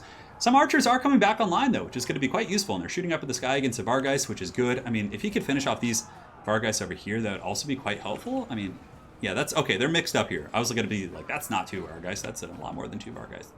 Oh, the Green Knight's going in. And guys, we have the Clash of Fates. We have Alberic and the Green Knight who are going to be going fisticuffs with Red Duke, who gets knocked over instead of taking the damage. That's a pretty good situation. Some Battle Pilgrims are coming back in. The Damsel is still alive as well. And the Damsel definitely needs to get back over here and kind of unite with her brethren. And she is going to be dropping an Earthblood, which I don't think hit the Green Knight and Alberic. So a little bit of a mistake there, but of course it happens. So right here, Grail Relic coming in. Reliquary. Is it Relic or Reliquary? I always get that one wrong. But the Vargas are, you know, swooping about, causing problems. Alberic is a little bit outmanned right now. I mean, he's fully surrounded here. Elsif has been popped on him as well, so his melee defense is literally 0. But, I mean, he does have anti-large, so he's going to be good here. Oh, and the Trident of Banon's going to be coming in with the steel chair and roasting all these filthy undead. So here it comes, and the Trident, oh yeah, look at that, beautiful stuff. Wrecking the chaff. That was a masterful Trident there from ElHalcon. It's able to roast the zombies and really peel off a lot of those Graveguard. Nice, nice play right there. Battle Pilgrims have rallied back in, and the Grail, Reliquary, whatever the hell it's called, is back, and that's going to be helping. But the Damsel over here is surrounded as well, and it looks like the Red Duke has seen the weaker target over here, so he's lost all of his Bretonnian chivalry. Rather, he's going to be going for the weaker prey here on the battlefield. Polearms is still going. They're shaken, not stirred. Negative 14 leadership, negative 26 is 0. It looks like they may stabilize at 10, negative 18 again, and yeah, they're going to be breaking off right there. So Zombie Summon is going down. I think this is a Summon Zombie. So yeah, the Bretonnians are a little bit tar-pitted right now, but they still have some powerhouse units. I mean, Alberic and Green Knight are no joke, and Green Knight may... I mean, he couldn't solo all of this, I don't think, but he certainly has a decent chance of like taking out a large portion of this army right here. So that was a pretty good little vortex ability coming in from the Trident. I don't know how many charges the Trident has. Alberic is so uncommonly picked in competitive play that I simply just don't know. But again, we'll find out. Dolores Blade has been popped from the Green Knight, and I think the Green Knight should stop chasing the Red Duke and start working on the Graveyard. The Graveyard, I guess it is the Graveyard technically, right? But he needs to work on those guys. I mean, chasing down the Red Duke is cool and all, but like eventually you're going to have to work through these forces, so... Calamar Cinderpaw says, gotta sleep, keep up the good work. Hey, get some rest, man, and thank you again for the donation. Much appreciated, and we'll see you in the VOD later. So the Grail is kind of keeping things going. Alberic's taking a bit of a beating, though, and the Bounce Power is ebbing into the favor of the Vampires, and finally the Green Knight is going to be turning and fighting against Graveguard, which I think he should have been doing for quite some time. Alberic, though, is in some serious trouble. He's surrounded, negative 65 leadership. That is, man, how did he get tanked so bad? I guess the poison, his fatigue... There's a bunch of variables that are not so good for Alberic. And the problem is that Alberic is going to get chased off the battlefield. So basically it's the Green Knight versus the world, which, I mean, is something we've seen before. But the Green Knight usually pulls out like miracle victories when he can cause terror. But against the undead, it's not really going to matter. The Grail here is going to be breaking as well. I don't know if it's going to happen. Wrath of Manon has 2 charges. Thanks, Aristodemos. The Green Knight here is trying his best. He's hunting down the Red Duke. He's a little bit greedy for this fight, to be honest. I mean, I think you just fight with near you, and then when the Red Duke does come close to you, you go after him, because the Red Duke's going to be tough to bring down. He probably still has enough wins for another Invocation. There's no Bretonnians left, so it's just the Green Knight. Punch those undead into the afterlife.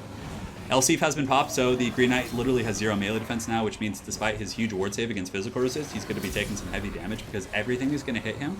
He's unbreakable, of course, so he can't crumble like regular undead. So he's going to be holding firm, of course. But yeah, you can see the Crypt Horrors getting in there. They're poisoning him, and even 25% of the Crypt Horrors damage isn't bad.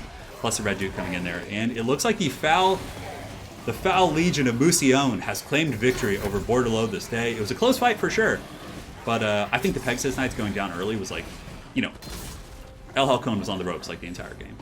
And that made it pretty tough. Those Vargas were causing a lot of problems. So Green Knight's still going in. True hero Bretonia down to 184 HP. And there's not going to be any terror out on these undead, that's for sure. They're going to be holding quite firm. 127 HP as a zombie claws away at his ankles. 86 HP. And down goes the Green Knight. But fear not, guys. The Green Knight is, he's an ethereal being. He'll be back. He's not slain forever. Alberic at least got away, so that's cool. And it looks like the Red Duke has claimed victory. The Red Duke has done it. I am the true Duke Usurper. Grim green smile. Get out of here, you discount hex rate, says the Vampire Counts fans in chat. How do you poison a ghost? I mean, dude, there's so many things that shouldn't be able to be poisoned in this, but you don't ask questions. All right, so that's going to be 3-2 for Felkon. If Felkon wins the next game, guys, it's over. And Felkon will be claiming third place in the Eternal Challenger League. Next map is going to be... Let's go and take a look. Marbod Tomb. Marbod's Tomb, okay. Said they wanted to do... So this is going to be an ambush battle. Because in the trailer it's an ambush. So they're doing Wood Elves versus Beastmen. So it's literally going to be an ambush battle, which is ridiculous, but we're doing it. So, oh my god.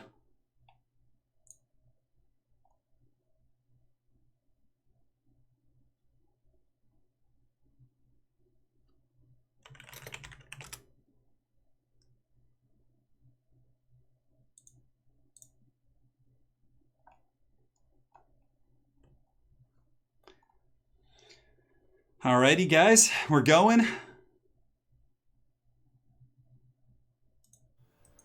It's going to be Beastmen versus Wood Elves in this ambush battle. Make Crypt Horrors great again. Oh my god, yeah. They're not very good. So, Aristodamos, it would be over if it was best of 5, but this is a best of 7. Because I figured, ECL normally is best of 5 in the finals, but since it's like a single stream with just these two guys, let's make it best of 7 too. You guys get your money's worth, right? An ambush battle. ElHalcon's going to be on Wood Elves. Felkon, oh man. Felkon on the Blitz and an ambush. That is tough. That is going to be really, really scary. Unlimited time, of course. We need to make sure that's the case. So the players are going to be picking their factions here.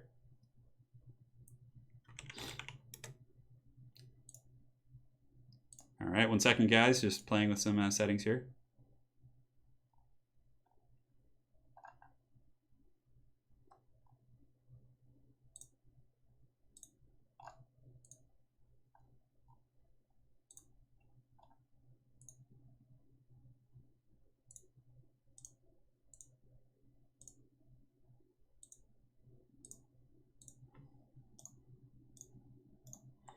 One second, my friends. I'm still here.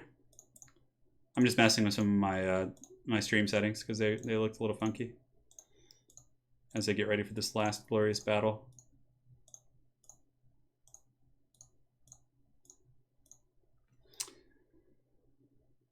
Alrighty. We're good to go. Players are picking their armies. They both want to play Beastmen. Double Beastmen ambush. Oh my god. Yeah, guys, thank you so much for joining. I mean, they wanted to do it this way, honestly. So, I mean, it is for a prize, and it is the finals of the ECL. But again, it's up to them. And it is making for some very interesting games, for sure.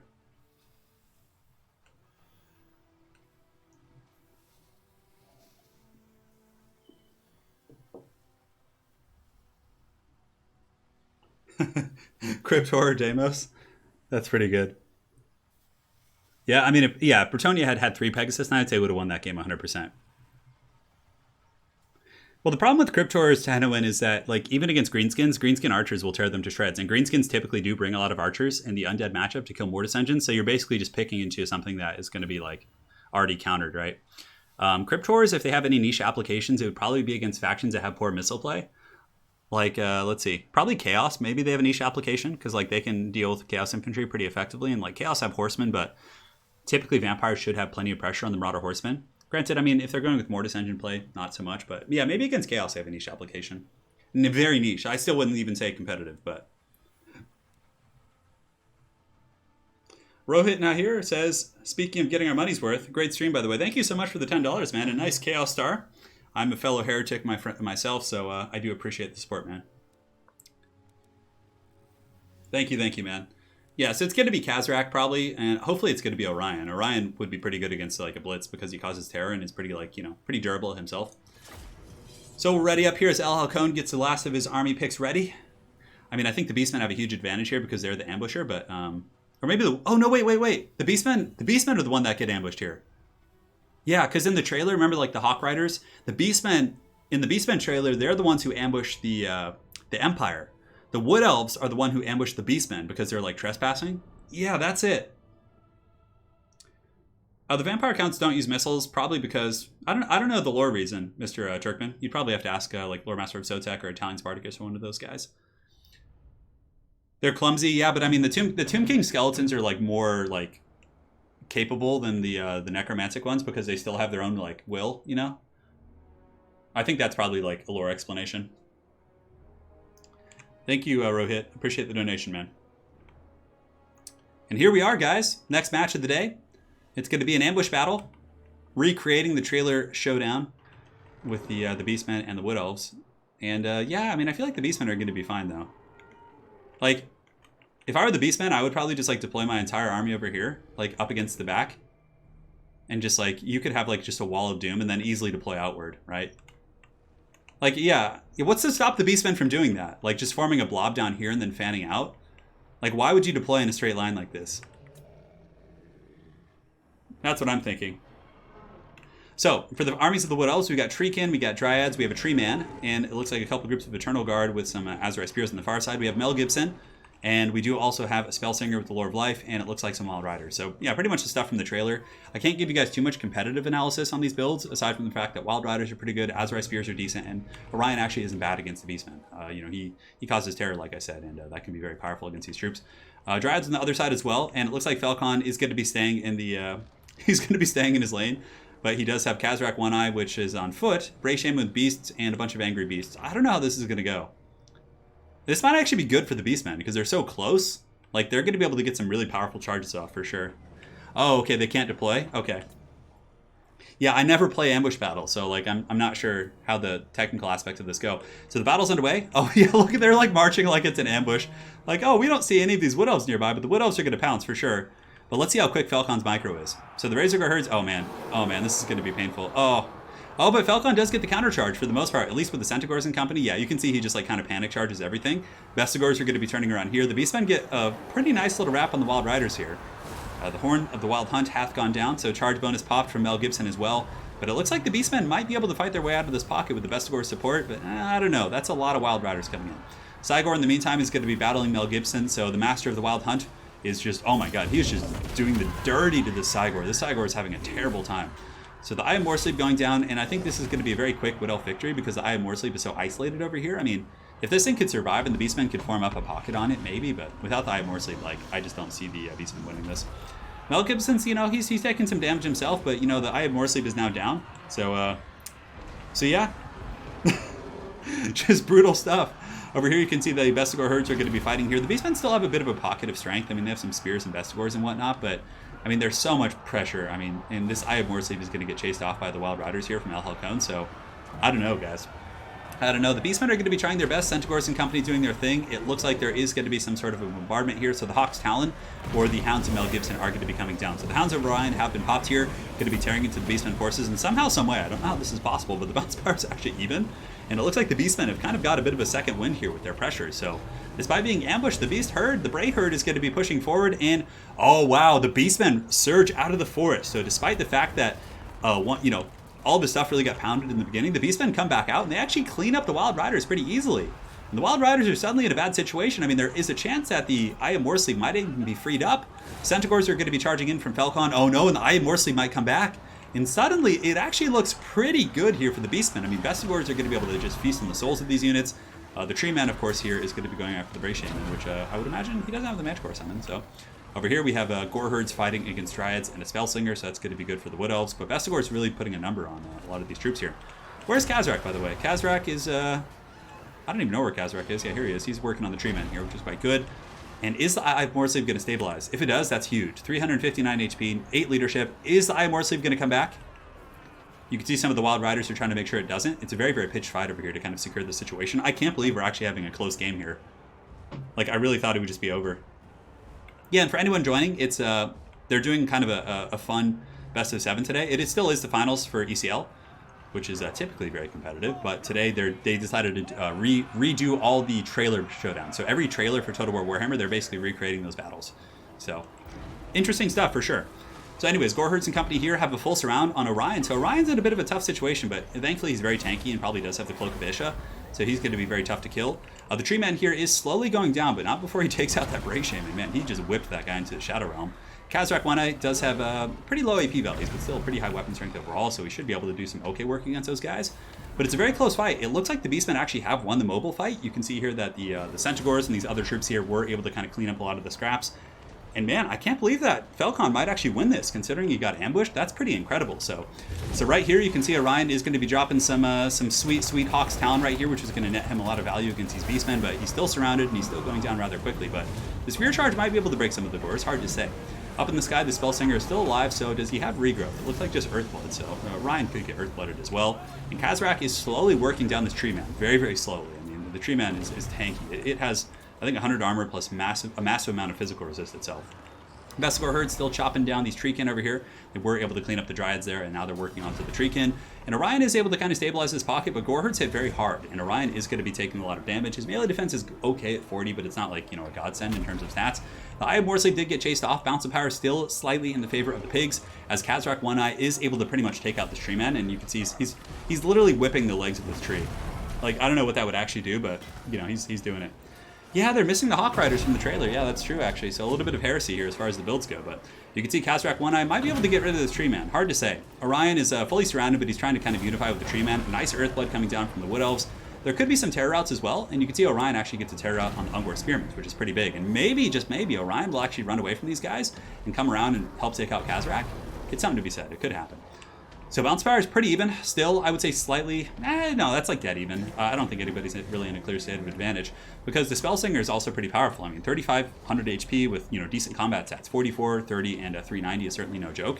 So Kazrak has his work cut out for him, and Mel Gibson isn't one to go down quietly. You know, he's going to be yelling freedom all the way, and certainly is not squishy. I mean, even though his stats might not look the tankiest, he's very, very hard to kill, because a lot of people don't know this. Mel Gibson does have an item called the Cloak of Isha, so when he drops below, I think it's 20%, he takes like substantially less damage, and he also heals himself, so it makes it very, very tough to finish him. But Kazrak here is trying his best.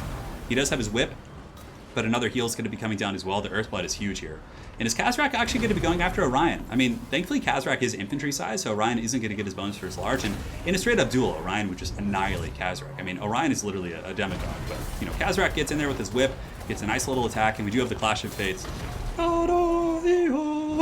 As these guys duel here.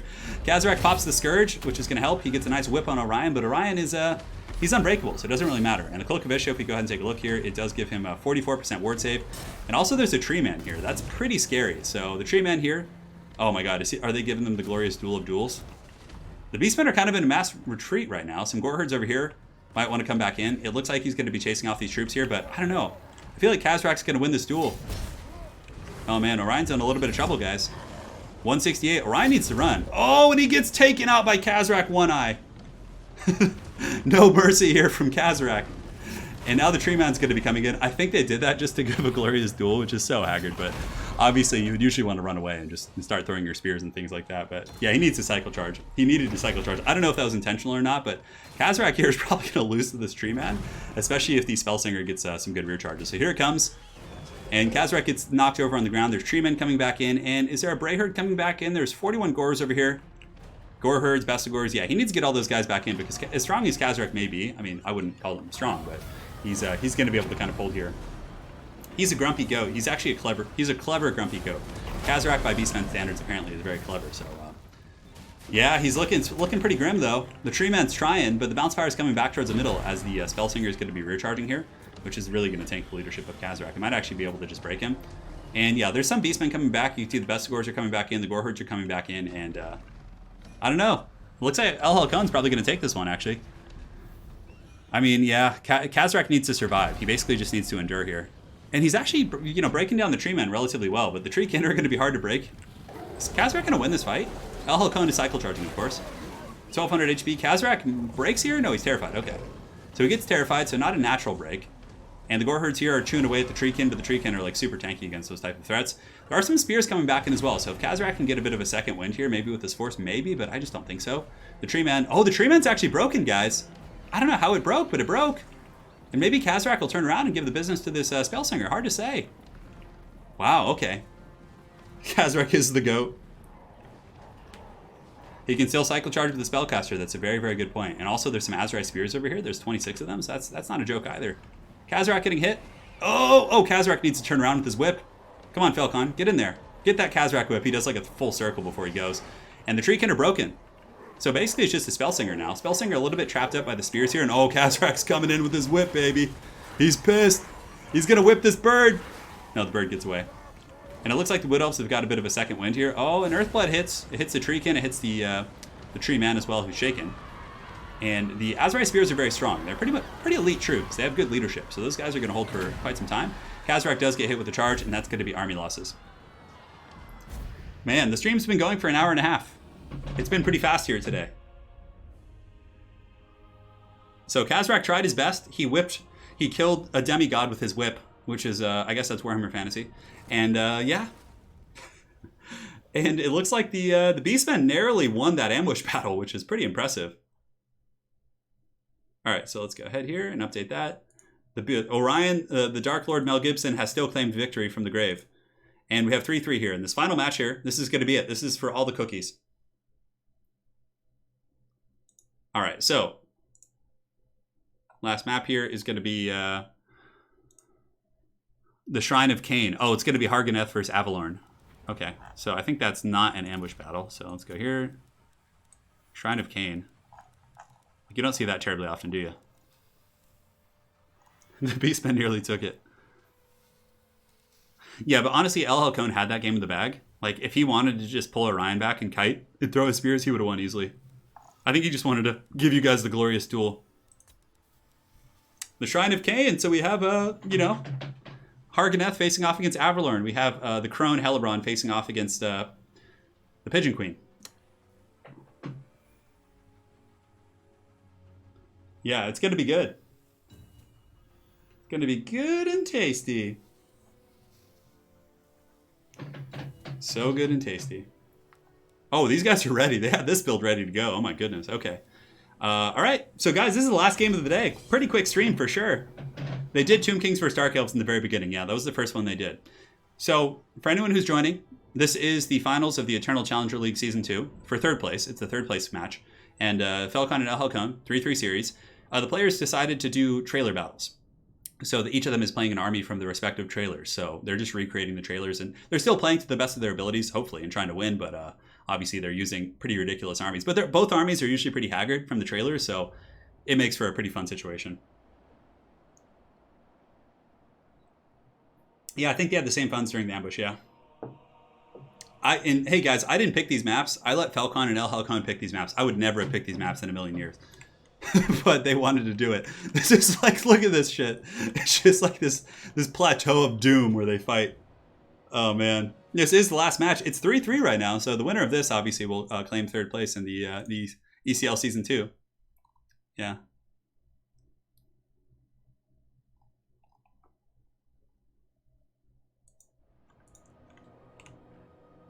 I didn't come up with the concept. They wanted to do this, so. I don't know who won in the trailer. It's not a perfect reenactment, but it's pretty close. So, for the armies of, let's go and take a look here. For the armies of the Dark Elves, we have the Raven's Herald for Felkon. We have, let's see what else we got. We got Bleak Swords. We got two groups of Sisters of Slaughter Bleak Swords. We have the Crone Helebron. No, Death Hag. We have a Death Hag on an altar. A Sorceress with Dark with Soul Stealer, and it looks like it's going to be Crone Helebron here on foot with the Sword of Cain plus the, is that what it's actually called? No. The Amulet of Darkfire and the Cursed Blade. And then also she does have the Gaze of Cain. That's what it's called. And it looks like there's going to be some Shades, Slaanesha's Harvesters in the classic XMT formation, which is quite great. And they're going to be facing off against Avalorn, who shall be led by ElHalcon. He has a Great Eagle. He does have Dryads, a Tree Man, Phoenix Guard. He has the Gray. He has the Liam Neeson unit. So these guys are the Regiment of Renown of Shadow Warriors. They're very, very overpriced, but they're pretty fun to see for sure. So Dryads on top of that. And looks like Sisters of Avalorn, a Handmaiden of the Everqueen, Treekin, and Alariel the Radiant. I feel like this is an auto-gen build. And a Great Eagle up in the sky. All right, let's see how it goes. I mean, people wanted to see Raven's Herald used by good players, so you guys are going to get to see it.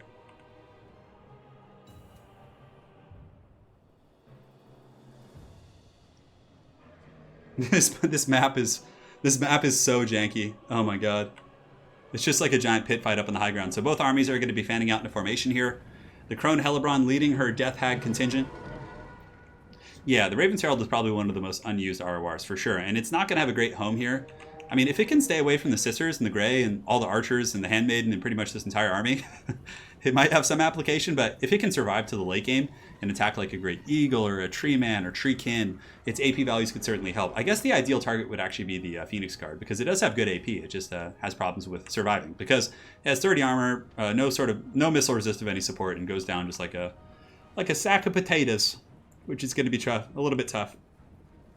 So, forces are going to be squaring up here. Death Hag and company leading the charge of Harganeth. As the Great Eagle does some scouting, it's going to be discovering the Shades, I'm sure. Not too much missile pressure from the Dark Elves. I mean, we have Shades and the Raven's Herald, but they're going to be forced in for sure. As the first Archers are going to be shooting into the Grey, it's going to be going after the Sisters, I would imagine. I mean, just focusing down the Sisters of Slaughter is probably going to be super cost effective, or the Shades. Like, they're both good targets. And ElHalcon is going to be able to just juke here with the Great Eagle, like all he wants, and just kind of waste ammunition on the Shades, because the High Elves just have such an advantage as it pertains to their missile pressure. So the Handmaiden of the Everqueen is going to be shooting at the Raven's Herald, which are just going to get chased down by this Great Eagle probably the entire game. So the Great Eagle's just eyeing them like, not in my house. I know, no Steam Tank today. We haven't had a Steam Tank. Anyways, you can see on the low ground, Raven's Herald are going to be swooping up into the high ground here, looking for opportunities. And is that going to be a Bladestorm of some sort? Yes, it is. The Bladestorm is not going to be making contact. Over here, ElHalcon is able to dodge that. So the Crone Hellebron, Death Hag, and all these guys are going to be surging forward. And here comes the Dark Elf Onslaught. A lot of the Slaanesha's Harvesters are taking a ton of damage from the Archers, but a really good Soul Stealer going down as well, which does actually tag multiple high-value units. Dryad's going to be pushing into the front line, going after the Bleak Swords and company, and here we go. Dark Elf should win the front line fight with the Death Hags and Crone Hellebron kind of helping out there. And in the back, the Raven's Herald, I'm not really sure what they're doing. Are they jumping in? The Raven's Herald are just being used just like a Haggard flying unit here, like a disruption tool. Tempest is going to be going down from the High Elves, and it looks like it's going to be locking down those Raven's Herald.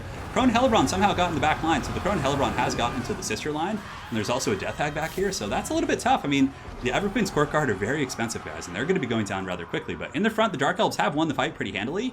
Alariel, the Everqueen over here on foot, getting fully surrounded here by some very, very powerful troops. Slaanesha's Harvesters, they should be able to keep her pinned there and finish her off, so I think that Felkon's got this. Like, I just think the High Elves weren't able to get the value with their missiles, and the collapse in the back line was pretty nasty. I mean, he did lose the Raven's Herald, but, you know, the Death Hag's back here, Crone Hellebron's back here. There's a full erect group of Sisters of Slaughter here who are afflicted by the madness of Cain, so they're just going to be tearing apart these High Elf forces. And the Treekin and Dryads will hold for some time, but it's not going to be enough. Over here you can see that the Bleak Swords and the Blades of the Blood Queen, oh, I forgot he brought these. Blades of the Blood Queen are going to tear apart Phoenix Guard. Pound for pound, in terms of like great weapon duels, the Blades of the Blood Queen are probably one of the best in the entire game. The Temple Guard, ROR, and the I'm trying to think of the other one that's really good. The Greenskins obviously are also some of the better choices, or not better choices, but more elite great weapon units. Blades of the Blood Queen still chopping down Phoenix Guard here in the center. The bounce power going pretty heavily in the favor of the Dark Elves and the Crone, as it looks like the Alariel the Radiant is trying to hold down here, but Crone Hellebron's coming for that duel. Oh, she's coming. She's pissed. She gets a rear charge there, gets a nice little shank into the back of the Handmaiden, doesn't do any damage to it, strangely. And it looks like she's probably going to be going after Alariel. And somehow Slaanesha's Harvesters are still confident, despite the fact that they've taken a royal beating here. Star of Avalorn is going to be going down to keep Alariel up and alive, but it looks like over here, yeah, Dark Elves are just all over the place. Sorceress and Sisters are going to be able to chew up these guys. The Dark Elves have won this fight. The Tree Man is getting pushed off here. And we have a Great Eagle with their Shades. I mean, there's still a full health altar. Crone Hellebron's. Oh, Crone Hellebron deletes Alariel. Just deletes her code from the game. And guys, that's going to be game.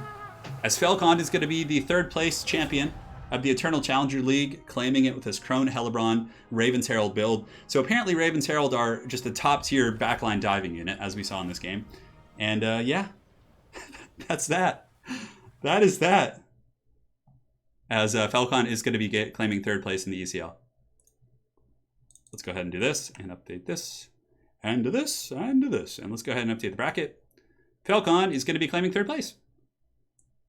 So in conclusion of the Eternal Challenger League Season 2, Zyphos is going to be claiming 1st place, Lotus Moon 2nd place, and Felkon in 3rd place. So 2 seasons in a row, Felkon was able to get in the top 3, which is quite good, especially considering he had to survive a Beastman ambush game, but very well played to ElHalcon as well. Truly an up-and-coming star, played very well. And as a matter of fact, ElHalcon had a 3-2 series, or a 2-3 series against Zyphos, which Lotus Moon lost 3-1. So, I mean, ElHalcon actually did the best against Zyphos in all of the Eternal Challenger League. So, yeah. That was great. Those were some games, all right. Those were some games, to say the least. And just to close out the stream, congrats to both. Message me your PayPals, please. All right, guys, so congratulations to those 2 fine gentlemen. The ECL is complete. Season 2 hath concluded. And now we're going to be moving on in September to the World Cup. So the World Cup is the next big thing on the horizon. And I'll probably be running a, yeah, I don't know. I'll be doing like King of the Hills and other things like that and Best of Sevens. But World Cup is going to be the next big thing. And that's going to be a long series. It's going to be once a year. So World Cup will be going on. And the teams are looking really good. Lotus Moon did not get 3rd place last time, Aristidamos. He was beaten by Felkon in the semifinals, or in the quarters. So well played to those 2 fine gentlemen. It was fun. GG's. All right, guys. So those 2 fine gentlemen, congratulations to them. And you know what? Just for the fun of it, let's get a little bit spicy, shall we? To close things out. Oh, yeah, I'm doing a quick battle. It's time. Come snipe me, boys. Come and get some. I'm going to do one to close things out.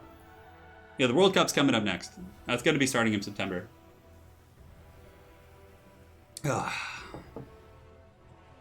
There is a Team Canada, yeah. There is a Team Canada. Looking pretty good.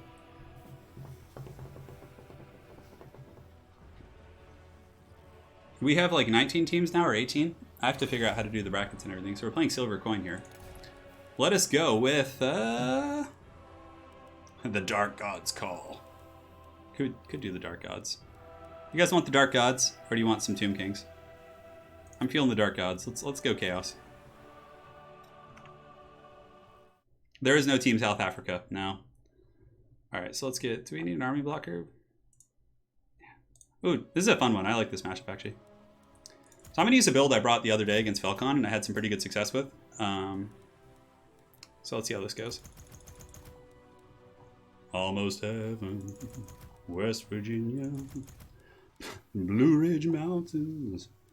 All right, do this, a little bit of this, a little bit of that. We're having a good time. Because I'm having a good time. Let's see what Silver Coin brings to the table. The Dark Warlord himself. I actually don't know who it is, but it could be someone I know playing under a fake name. It's pretty common on ladder. Nope, he has a Dabble of 3 icon, so we'll see if the Silver Coin has the wrath.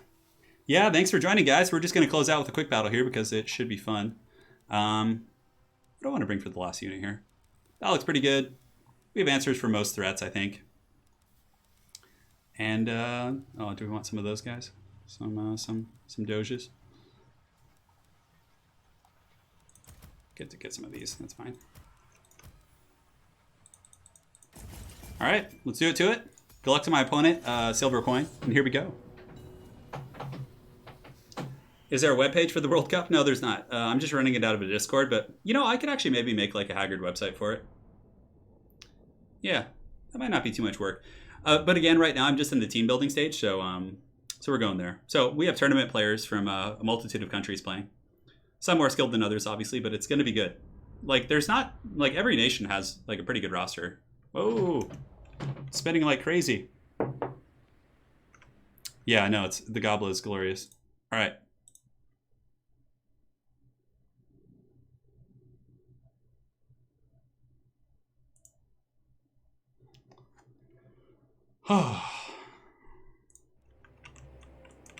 All right, so let's set up the army. So basically, it's kind of like it's like a Chaos Knight build. So we use Chaos Knights and we just charge. Very weak in the infantry department, but it's very fun. So we have the Marauder Horsemen, who are going to be coming in with like a big old goon squad, and they're basically there to take out Hydras and like flying threats and things like that. We also have a Metal Caster. Did I put him on horseback? Yeah, I did. So he's going to be just basically casting Final Transmutation. Kolek will be in group 2. Chaos Knights will each be teamed up with a group of Poison Hounds. So we're going to put those guys on the far side here, and then we also have Chariots. So the Chariots are going to be hammering the front, while the Chaos Knights and other stuff like hammer the flanks. And you guys can be in group 6 and just kind of move forward here. Final Transmutation, definitely pretty solid, so... Yes. Oh, Lotus got 3rd place in the last ECL, I guess so. Yeah, that's right. Lotus Moon did get 3rd place. Yeah, that's right. I was wrong. Yeah, Lotus got 3rd place in the last ECL. Verisidamos. Verisidamos, it is your birthday. We're going in. We're going in with the Dragon Ogre, baby. For anti-large, it's a little bit scary, but Kolek can carry a lot of weight, plus the Horseman with a Final Transmutation. You can usually nuke down big targets. Yeah, I'm just playing a quick battle right now to kind of close out the stream. The British team? The British team is really good, too. Hang on, I'll read the British team to you guys before I move on here.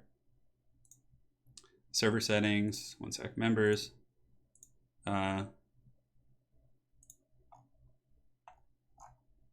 British team is Faust, Hero of Rome, Janet on Occasion, Markrox, Mukip, Pippington, Sladex, and Vicious Satsuma. Pretty good little roster for sure. Alright, so let's get the show on the road. I gotta focus, because it is a little bit tricky. So Kolek and company can go here. We'll get you guys kind of screening over here. Chariots can go over there as well. Chaos Knights, I don't want to get caught by like, you know, anything too crazy, so let's go ahead and see what's going on. Oh, is he, and he's playing a kite build too. Okay, good thing I brought a build like this. Because like normal Chaos, it'd be very annoying to play against this, but with what I have, it's actually not too bad. So let's go ahead and get us around, and our infantry can kind of start squaring up actually. We don't want to take any repeater shots on Kolek. Let's go up here and see if we can like kind of envelop him a little bit. I would imagine he has like a shit ton of Cold One Knights somewhere. And my horsemen can actually start pressuring because they can do really well here. Okay, so he's trying to snipe the caster, which is fine. And it looks like a Spirit Leech going down as well. Okay, yeah, that's okay. It's not a big deal. Caster, we should be able to get the Final Transmutation off. So we're going to pressure here a little bit. Chaos Knight's going to go up on the hill here. These guys can go around the back. And we can just kind of lightly skirmish here. Let's get Kolek coming, and yeah, these Knights can come around the back here. So yeah, our skirmishing should be pretty good against those guys. Get you guys collapsing here, you guys collapsing here, and you hounds can go back there, just kind of keep chasing a little bit. He's got to have something like hiding in the trees. All right, so Chariots, and let's get you guys coming up here as well. We got to go with everyone. Yeah, so here comes the Cold Knights. It was only a matter of time before those guys came out. Oh, hounds, I pulled you guys back. What are you doing? All right, so let's go ahead and start counter skirmishing here a little bit. These hounds can go here, these Chaos Knights can go here, and yeah, we should be good. All right, Kolek, get up here. We want to force like a blob fight, for sure. It's not going to be a bad idea, but we don't want to get too blobbed up ourselves. That's a really ugly blob. Chaos Knights can position, and the Chariots can go over here. Yeah, just kind of keep playing that game a little bit. Let's go around the back, get you guys on the high ground, and get you guys kind of drifting over here. Great, so we have a pretty good little surround now for sure. Chariots should be able to do some work. Yeah, we want to force a blob fight. That's going to be really important for the Final Transmutation. Okay, so he Spirit Leeched us again, but he's actually taking a ton of damage himself on the caster. So Chaos Knights here can go here. You guys can go around the back. Chariots can come up the front. Horsemen just kind of keep skirmishing a little bit, just some light kind of poking. We're not really doing too much damage there, but yeah. So we want to get there's some good opportunities for sure. He's kind of running to the back of the map though. And Chaos Knights can go over here in the forest, and Horsemen, yeah, let's pressure in a little bit. Chariots can go ahead and slam in, but we don't want to get caught by Witch Elves. That would actually really suck.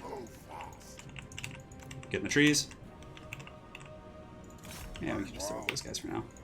We can get a free charge there. That's fine. With the Chaos Knights. And then the Chariots can, what are these? Cold Knights here? Okay, that's fine. Let's get you guys going. Horsemen just kind of keep coming up. Let's get some light skirmishing here. Get a freebie right there. Boom, pull back. He's trying to really snipe the caster. So I'm actually just going to Final Transmutation on the Golden Knights here, because I just want to get whatever value I can. No, that's not going. Let's get you up here. Perfect. All right, Marauders, and Marauders. Poison Hounds in the back, just kind of waiting for an opportunity to strike. And Chaos Knights can go ahead and charge in there, get some freebies. Let's pull you guys out. It seems like he's maybe forgotten about those guys. Kolek come up. Yeah, the sniping on that guy is really strong. So we'll just get a final transmutation off on his lord before we go. And we have a lot of pressure all over the place. Chaos Knight's getting some good value in there, for sure. Kolek and company can just slam into these Dread Spheres for now. Okay, so we got that off at least, so even if we're going to lose our caster, it's still like not bad, and we got a good surround on him. So I think actually we run into the trees over here now. Let's actually just run you into the tree line over there. And just kind of hang tight. So Marauders are going to be engaging. Chaos Knights are taking a bit of poke from his armor-piercing shots. But we can really hammer into this formation here. Kolek and company should be able to kind of bully these guys down. Let's drop Lord of the Storm back here as well. And good. Marauders are doing their thing, which is good. Poison Hounds. I mean, yeah, not too many good charge opportunities. And it looks like our caster actually lived, which is great. So let's get our Marauder Horseman kind of pressuring in there. Kolek's taking a bit of work, but we need to get back now. Yeah. So let's go ahead and engage here. We have an isolation on those guys, which is good. Chariots need to come in now that we're really starting to pressure hard. Yeah, good. So we got a really nice engagement over there. So let's get Kolek over there as well. Go over there. Chariots now can slam into the to the troops here. Chaos Knights can come in and hit those guys. And Poison Hounds can come in and get these guys as well. Although, yeah, we might actually lose that fight there. It's a little bit hard to say. We're taking a lot of repeater fire. Let's go ahead and skirmish there. Skirmish there. Chariots are slamming in. We get some of these troops continuing to surge in as well. You need to break those gold ones there. Let's keep going. Chariots going in there, just mucking things up. But the Chariots are probably going to get Rampage here, which is going to be pretty bad, actually. Marauder Horsemen still throwing in. We need to get back from this engagement because those are actually the Blackguard. So let's throw it right there. Ooh, Chariot. Chaos Knight's getting Rampage was really bad, actually. Let's pull around the back here. Bounce bar is pretty even, actually, despite the fact that we've had quite a few mistakes. Kolek coming over here. And let's get the Marauder Horsemen over here. Poison Hounds can come and feast on these guys if we want to. Let's get all these guys pushing away. We don't want to get caught up by Witch Elves again, so let's go chase off his ranged tools if we can. Because if we can take out like a lot of his ranged assets, we're going to be in pretty good shape here. So let's get you around here. Let's get you Chaos Knights kind of hammering into these guys to help out Kolek a little bit. And great. So we can maybe chase these guys off, bring down these Chariots on the low ground to kind of slam into some of these spears. So we drop this and get a rear charge here, take out these guys. Screen up these Marauders. Can. Poison Hounds. Actually, we can just kind of clean them up. Okay, he rampaged our Hounds, which is fine. Not that big of a deal. Go into the Blackguard here, and we should be able to clean these guys up in a matter of seconds. How are we doing on ammo? I mean, pretty good. Chariots over here still chasing down these repeater crossbows, which is hilarious. Yeah, so what do we have to deal with here? Kolek and company should be able to finish off these guys, but let's pull back a little bit. Let's push in with our horsemen. We should probably take off Fire at Will and be a little bit more conservative with our ammo. And then Chariots can go through here. We don't want them to stay in sustained combat, obviously. Oh, those are Witch Elves there? Ooh, that was bad. Those are the Sisters of Singing Doom, actually.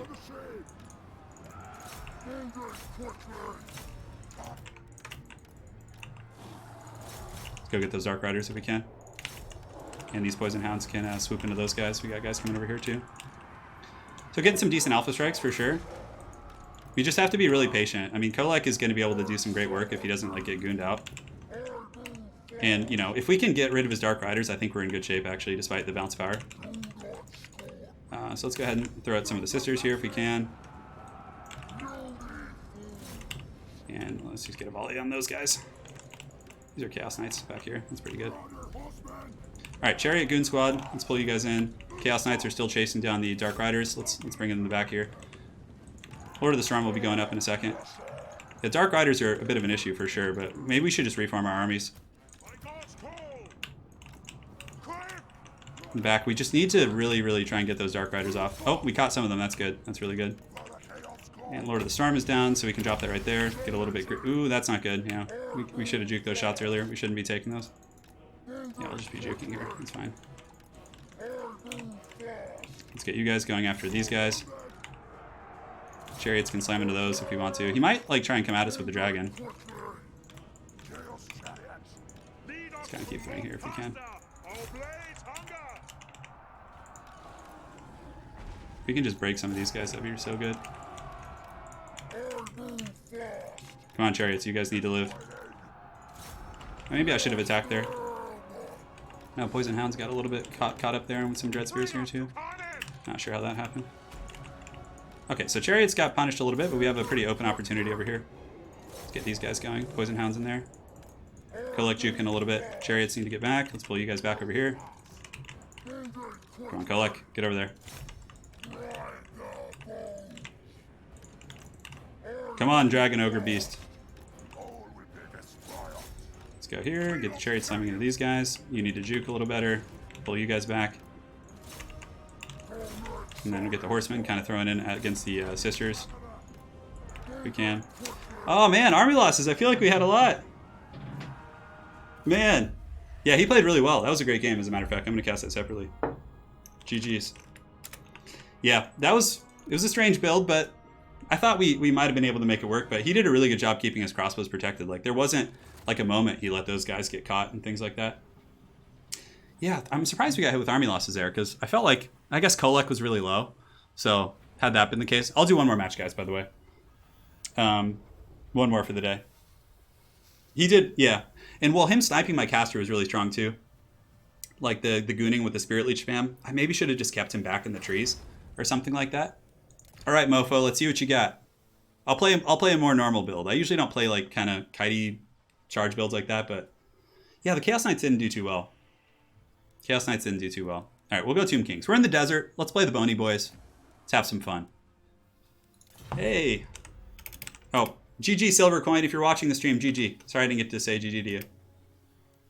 So Mofo's going to be going Chaos. Ooh, this is exciting.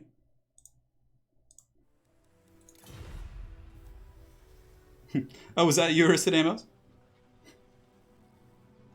I don't stream on Twitch. Yeah, it was a good build. Yeah. It was, my build was okay, but I think he just outplayed me really. All right, so we'll do you.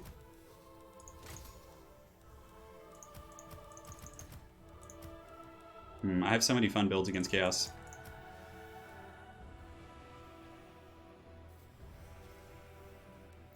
Let's do, I don't know if I want that actually.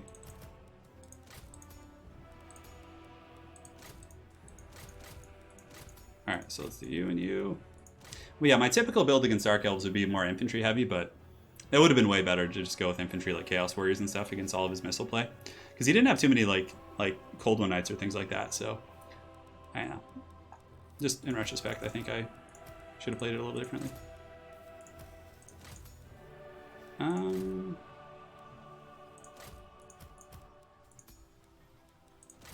Okay. That's looking good.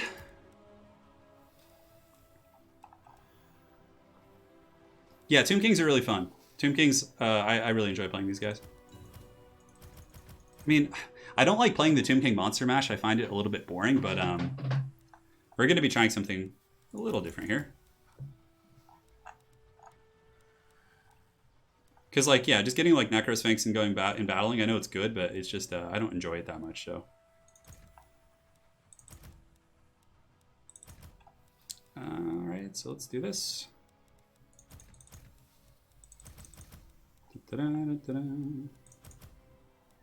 You're gonna like the way you look, I guarantee it.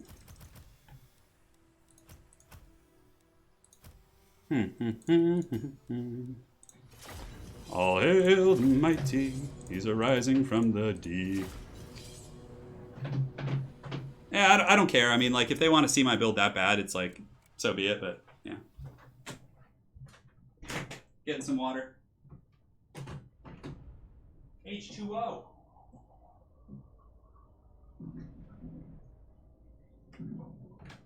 It's what plants crave.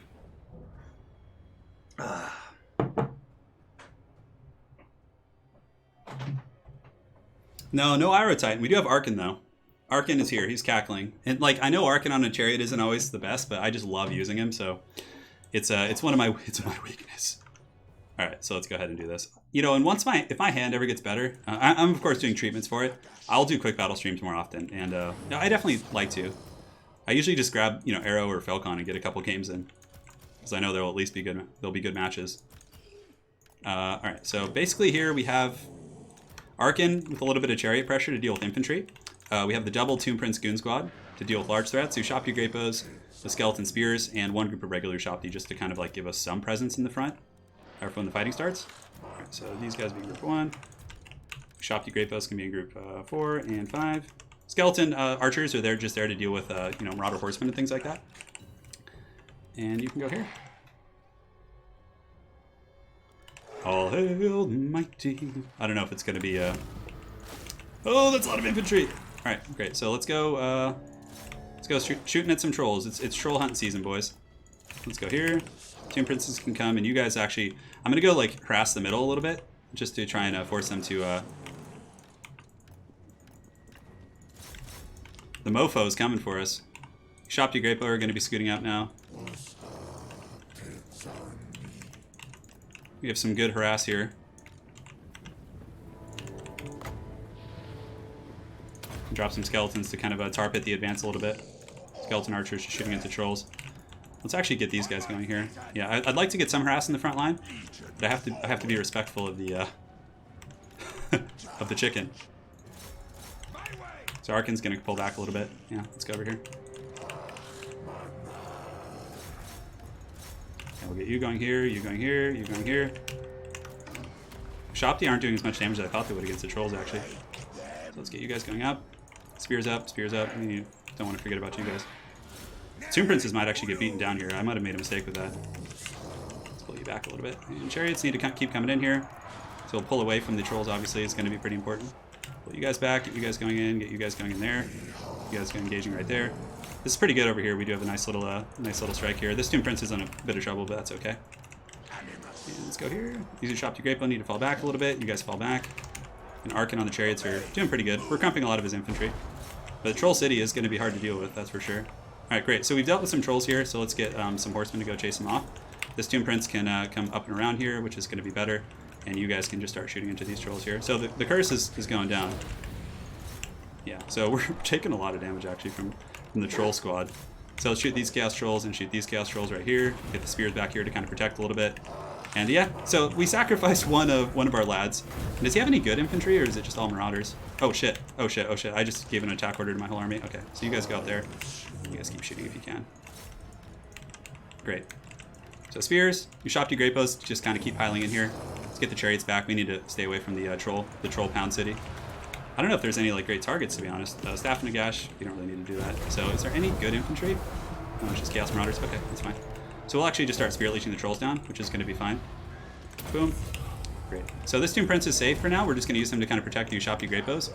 So let's go here, shoot these trolls, and you can actually chase them off to make sure they stay off. And you guys need to keep chasing these trolls. Great. So Arkin and company, keep doing your thing. Let's go ahead and get you guys, and yeah, just keep. Man, I keep grabbing my whole army on accident because of my hawk groups. And yeah, spears can go in there as well. Shopty just kind of keep pounding those trolls. And the chariots from Arkin need to kind of keep coming over here. I'm not sure why those trolls are ending up over there, but let's get these archers back now. Great, so his front line's definitely taking a beating, but you know, my forces aren't happy about it either. But basically we just have to methodically get rid of the trolls. And you need to come over here, help out against these guys. So you guys just need to kite into the Shadow Realm. And Arkin and company need to come drop some skeletons over here probably. I mean, Buna, do we want to Buna anything? I mean, could Buna down some marauders, I guess. Yeah, screw it. We just need to like do stuff. So we need to come, yeah, shut down these trolls ASAP. It's kind of kite. Get you guys going here. Get you guys in kite mode. We'll pop Tomb Strike. That's going to be really good against the trolls. And then we'll pull you guys back. And we'll start turning and shooting here. And we do have the Ushopti summon as well. I think we actually pop that back here to kind of try and save these guys because we don't want to give up Ushopti Great Bow for free. We're trying to break down these trolls. It looks like they're being kept alive here by the chicken. Let's pull some spears back if we can. Great. So the Ushopti summon should be able to deal with those trolls back here. You're not going to be happy about it, that's for sure. And do we win that fight? We do break those guys, which is good. Turn here. Turn here. Let's actually get the Ushopti shooting downtown over there. I think that's going to be a little bit better. Just kind of keep shooting these guys. Are they armor trolls? I can't really tell. Anyways, Tomb Prince should be able to kind of polish those guys off. Livor Mortis here. We should have been using that more, but it's okay. We got a little bit lazy. So Shopty and company. I just need to keep my bow Shopty alive. That's like the most important thing. Because then I can kind of, you know, kite to my heart's desire here. Arkin should be able to finish these off with a little bit of help from them. And these trolls are just on the long shamble across the map here. Winds of Magic's okay. We have Spirit Leeches, obviously, which are going to be good. And Ushopti Great Bow. Get you guys chasing off these Chaos Trolls. I have to say, the Troll City build kind of caught me off guard a little bit. Yeah, you need to just keep chasing those trolls. Basically, we just need to make sure they don't like heal up and come back. Alright, Arcan. Let's have you go ride down some infantry. Skeleton Chariots and company. Our Ushopti are online, so let's actually just chase these trolls off. Physical combat. In mortal combat. So, Ushopti Summon's going to be offline soon, so... I think we got this. Like, I don't know what he's going to be able to do here. Actually, let's pull these archers over here. Pull these archers over here. Yeah, we got to make sure to methodically chase off all these, like, haggard-ass trolls. Arcan should have skeleton summons coming up soon.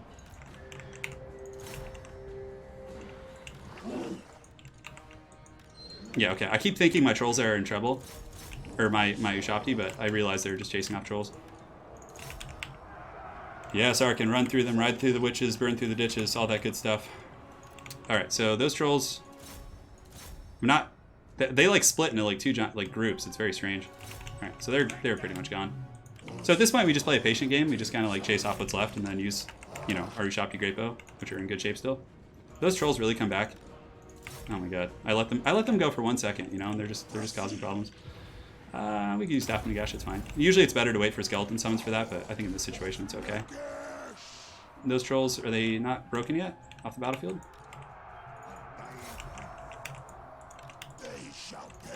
We can, as a matter of fact, use a skeleton summon to like stop his blob here, just like kind of keep them in place. All right, so we dealt with that. Now we can come in and start shooting with the Great Bows again. So we're just gonna drop this, and we can drop a nice juicy Spirit Leech on the Chaos Trolls. Come on, Arcan, Tokyo Drift out of there. And as soon as we break the trolls, we just chase them off the Horsemen. That's gonna be like the breadwinner right there. Bring you guys back. I mean, Warp Chicken will be mildly tough to deal with, but not that bad because I do have a Tomb Prince, so. Yeah, and those trolls should be... Oh, no, you dodge that if you can. Dodge that. And I'll charge these trolls to see if I can get a lucky break here real quick. Yeah. So they're broken now, so the Ushopti can just chase them off the battlefield. Now we move on to the next trolls. Summon's doing pretty good. Can charge into some infantry here. Chicken's like, screw this shit. But we have a Tomb Prince coming for you. Oh my god, the troll Pound City. I have to admit, Mr. Mofo here kind of caught me off guard with the Troll Pound City. I wasn't expecting such a build. But looks like, I think we're going to be able to pull this out. I'd be surprised if we didn't. Why are you guys should be staying on the trolls. Arcan can go ahead and Spirit Leech these trolls to kind of bring them a little bit lower. Chariots can just kind of keep riding through the supporting elements here. And they're going to go for the Chariots, but we're not going to let them get them. Are these like aspiring champions or something? Interesting. I don't see those too often. Alright, so Tomb Prince is going for that sweet KFC. We got trolls potentially coming back over there, so let's actually get the spears and waddle after those guys. Arcan should be able to clean these guys up. Chariots will just go clean up the scraps of the infantry. And the trolls will be dying shortly to Ushopti Great Bow Fire. Like really, really quick. We're plucking his feathers. Sarth won't be hard to kill with a Tomb Prince. I'll actually give him a little bit of physical resist too. Trolls here will be breaking in just a moment. So we're going in. We're just going to basically get a Spirit Leech and then fall back. Trolls should break off that. Great, let's pull these guys in. They're chasing things. Oh my god, I guess they must have finished off those trolls. Alright, KFC. Your time on this earth is limited. Chase off those trolls just about. Arcan, let's get in there. Let's pop these Staff in the Gash to get those juicy cooldown on the Skeleton Bone Daddy Staff. Chariots can chase off those armored trolls, and, well, I guess do we even need to? They're going to be taking such a pounding from the Great Bows.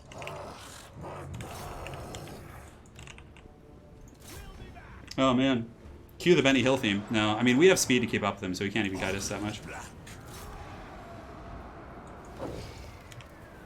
Pile in, kill those Marauders real quick. Is there any trolls we need to worry about? Those ones are shattered. No, you could just go fisticuffs now. Does he have Final Transmutation? He does. So we got to respect the blob, actually. I mean, I doubt he has the Winds of Magic, but I didn't keep track, so, you know. We'll get the chariots and the spears in there. We can keep shooting this chicken also. Pop the ward safe here.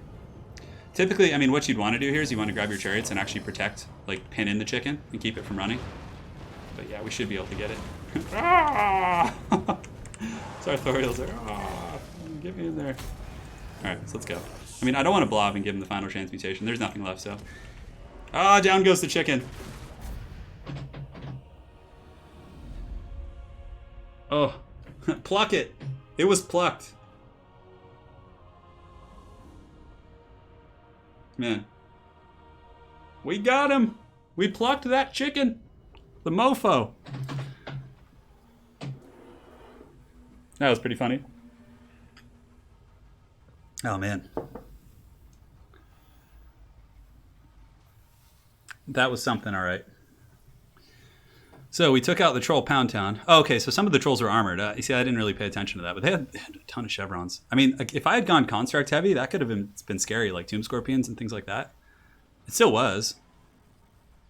Nakara fried chicken. That has to be another game. You guys want another one?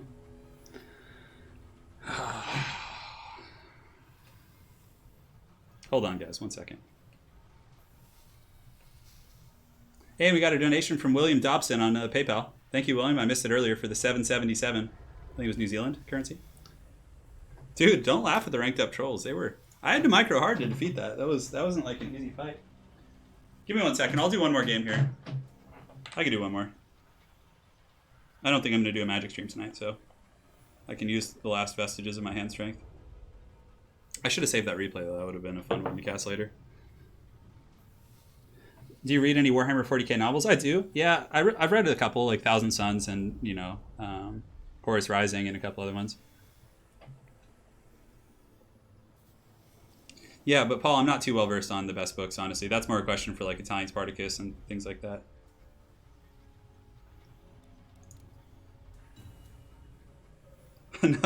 Patrick throws his drink on the floor. Another!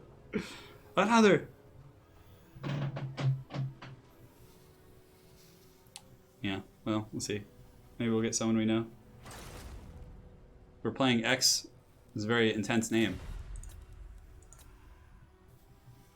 He's from Portugal. Cool. Greetings from Portugal here. No 24-hour stream. Stop it. What faction is that? Is that a Lizardman faction? Who the hell is he playing? What is that? Is he using like a faction unlocker? Who the hell is this? Is that like is he cheating? What the hell is this treachery? What map are we on? We're on some shitty Duskwood Plateau. Yeah, screw this map. I'm just gonna... Oh, my game crashed anyways. Okay. I was about to like leave the game and then it just freaking crashes anyways. Hold on, guys.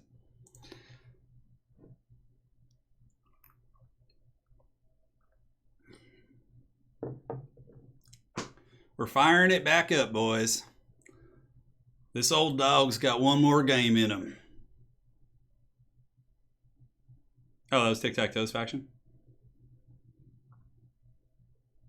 Tilakwa? I didn't see him on the selection there. I was like, huh. Oh, it's because I still haven't downloaded the Tic-Tac-Toe DLC. Oh, that's why.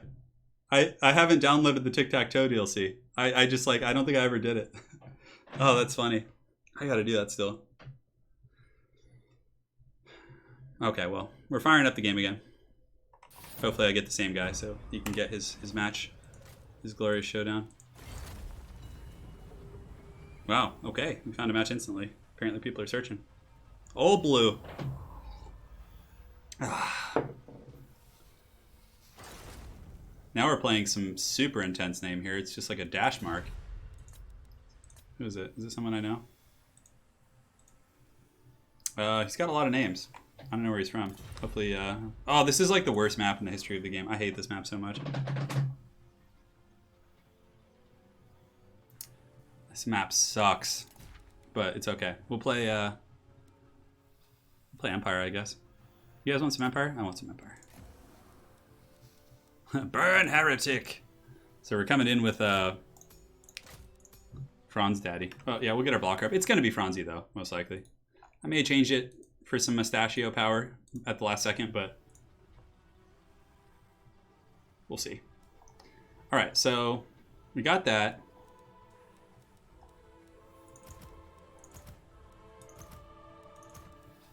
Picking a pretty sweet army here, guys. Franz would be pleased. Can't go full Vanguard. Oh my god. No, please. Oh, please. God, no. This map is so annoying. All right, so we have we're pretty good in the infantry department for sure. And a couple of those guys.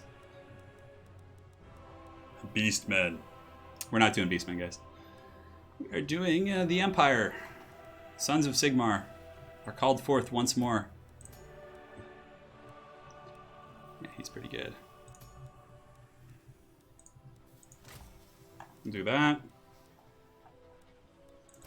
Get you going. Get a couple of you guys. Bring that. Yeah, it's looking okay. There's a couple things I'm not terribly happy about, but it's a decent little build, I think. Actually, hold on. I'm gonna make it a little extra heavy metal for you guys, at the cost of, you know, some ranged firepower, but we're getting in there.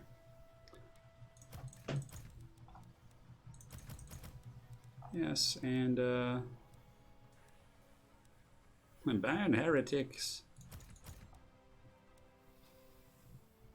We're on a huge open field map. It's the Charnel Valley, which is it's so terrible. I don't know why this is in the multiplayer map rotation. It's just stupid.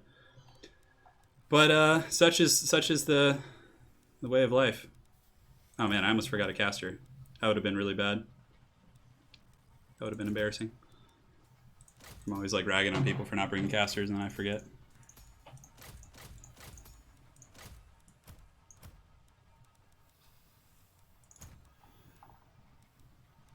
All right, so we have a little bit of money left, not much.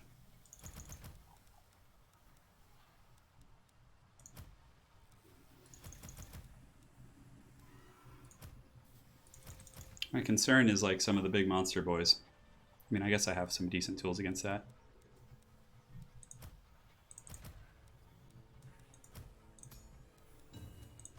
You guys are gonna like the way. You guys are gonna like the way it looks. I guarantee it. Whatever, this build's fine. It's janky, but you guys are gonna like it. It's gonna be fun. I don't know, we might lose. We might lose this. But let's just say I brought a grenade launcher on the Charnel Valley. I mean, he could Vanguard behind me, which would actually be a little bit scary, but... Oh, let's buckle up that pant buckle. Let's get her done. Carl, watch out. Walking Dead are coming. Better watch out, Skeeter. Them Empire Knights is coming for you. Half of my family is really, really country, so I've adapted a really terrible kind of, you know, hills have eyes accent. All right, so let's get Flagellants going in deep for Sigmar. I brought a couple great swords at first, but I was like, you know what? This map's so big.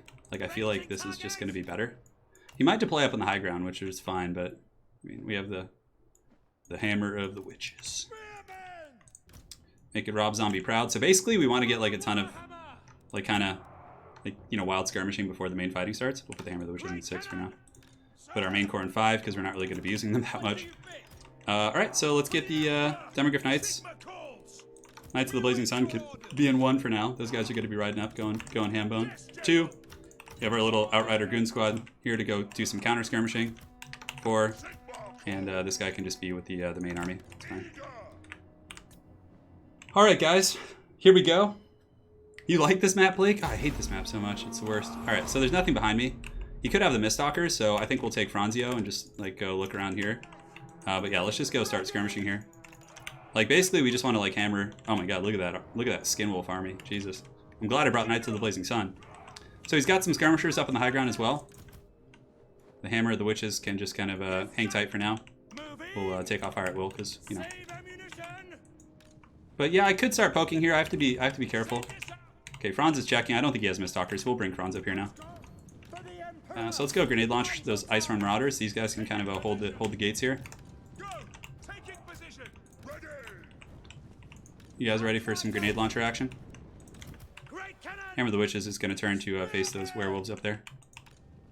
Pistoliers can counter skirmish these guys here.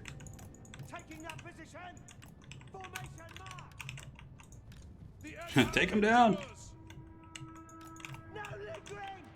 Yes, General. Shoot these guys for a moment. Pull back those grenade launchers because they're kind of getting caught up a little bit. All right, Hammer the Witches can now start shooting into armored skin wolves, which is really, really important here. We're gonna go see if we can catch these guys. Franzi needs to be careful too.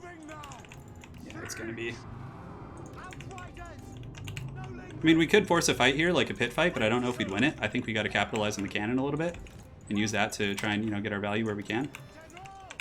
Pistoliers can kind of keep shooting here. There are some doggies here, which is fine. If the doggos want to charge, we could actually punch them with our dummies now. That's fine. Yeah, we're just going to kind of keep pulling back. Grenade launchers and company can keep shooting here. You guys keep shooting here. Demograph Knights. We just have to make sure we don't get caught by like a big frostbite or something. And the longer we grind this out, the Hammer of the Witches will do more and more damage. So that's definitely a good thing. Yeah, and he summoned a Manscore too, which is good. So let's just kind of keep pulling back and pulling back and pulling back.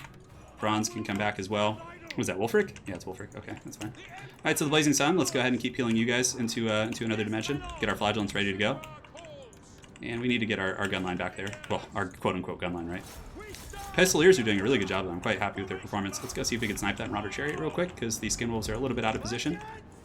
Knights of the Blazing Sun are just going to mirror the Skin Wolves. And yeah, it should be a pretty good little charge there. Yeah, so we got his Chariot, which is great. And let's go here, and let's get the Skin Wolf charge. Franzi can come in there as well. Great, so we've done pretty well for ourselves there. So let's keep pulling the Chariots back. The Demogryph Knights behind cover a little bit. And now Franz needs to come in here and get the Reichland Runefang to kind of buff up our guys. Great, so let's get that big juicy heal right in this blob. Demogryph Knights need to fall back. Let's get some flagellants over there to help out. Sigmar Suns can pile in as well. And we can get our grenade launchers kind of doing their thing now. So this is a big ugly fight here, but it's pretty good for us, I think. We can regrowth the one that's taken a lot of damage. And the Hammer of the Witches can start just shooting at Marauder Horsemen because we don't want to get the friendly fire. Great. Alright, so Franz, can't even click on him. Yeah, let's go after some of the Armored Skin Wolves there. Let's get you guys going right here. And Demogryph Knights are doing okay, actually, but not as good as I'd like.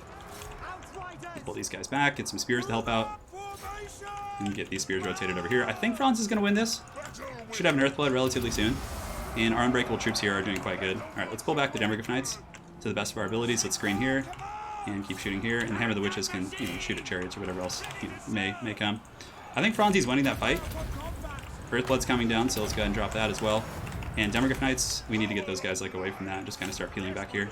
Sigmar Suns and Company holding quite firm, and our skirmish corps is doing okay. And yeah, we're doing pretty good here. I think it's actually going well. The Skin Wolves are kind of getting hammered a little bit, so let's go switch the Hammer of the Witches onto them. And now we have Terror back here, which is good. So let's peel out and go for the chariots.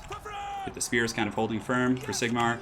Knights of the Blazing Sun can charge into these Skin Wolves that are about to charge us again, and we can get our missile shooting in there as well.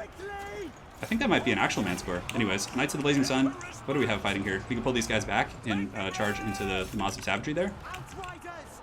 Demogryph Knights were able to really pound out those guys, but at a cost, because now they're like mucked up by infantry, which is not fun. It's a pretty good fight. I think we're ahead. It's actually a little bit hard to tell. But the Skin Wolves are, you know, they're doing pretty good. But the Flagellants are really holding quite firm, actually. They're like winning a lot of their fights, which is pretty awesome. All right, so he's got some doggos in the back, so let's go ahead and shoot at those guys. Let's shoot at these guys. Ooh, those are the Beasts of Tashnar. That's not good. And what do we have that we want to heal? Probably dummies, because, you know, they're kind of mucked up on Marauders right now, which isn't great. So let's pull back here and see if we can free up our casters. Pull you guys back this way. You guys back this way.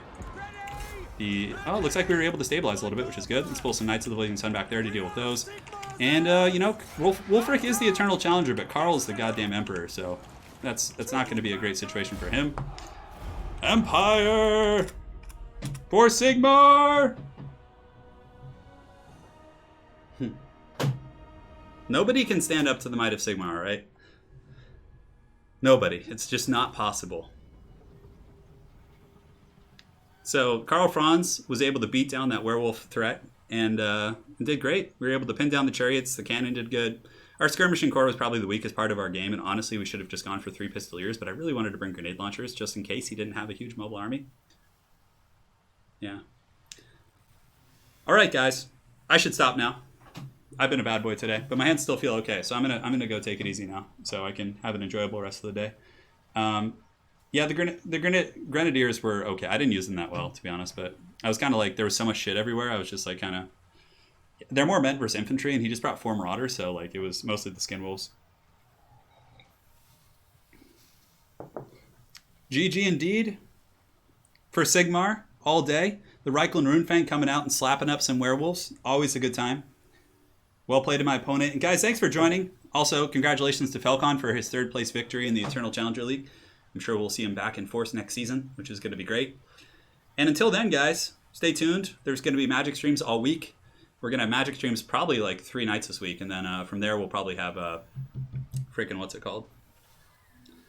World Cup. I'm finalizing the team, so they won't be ready. But on Friday or Saturday of next weekend, we'll be going over all the teams and the format and everything once I know how many we have. But yeah, it's going to be good. So stay tuned for that, guys. Thank you so much for joining.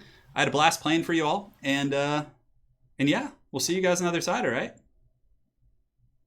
Oh, wait, hold on.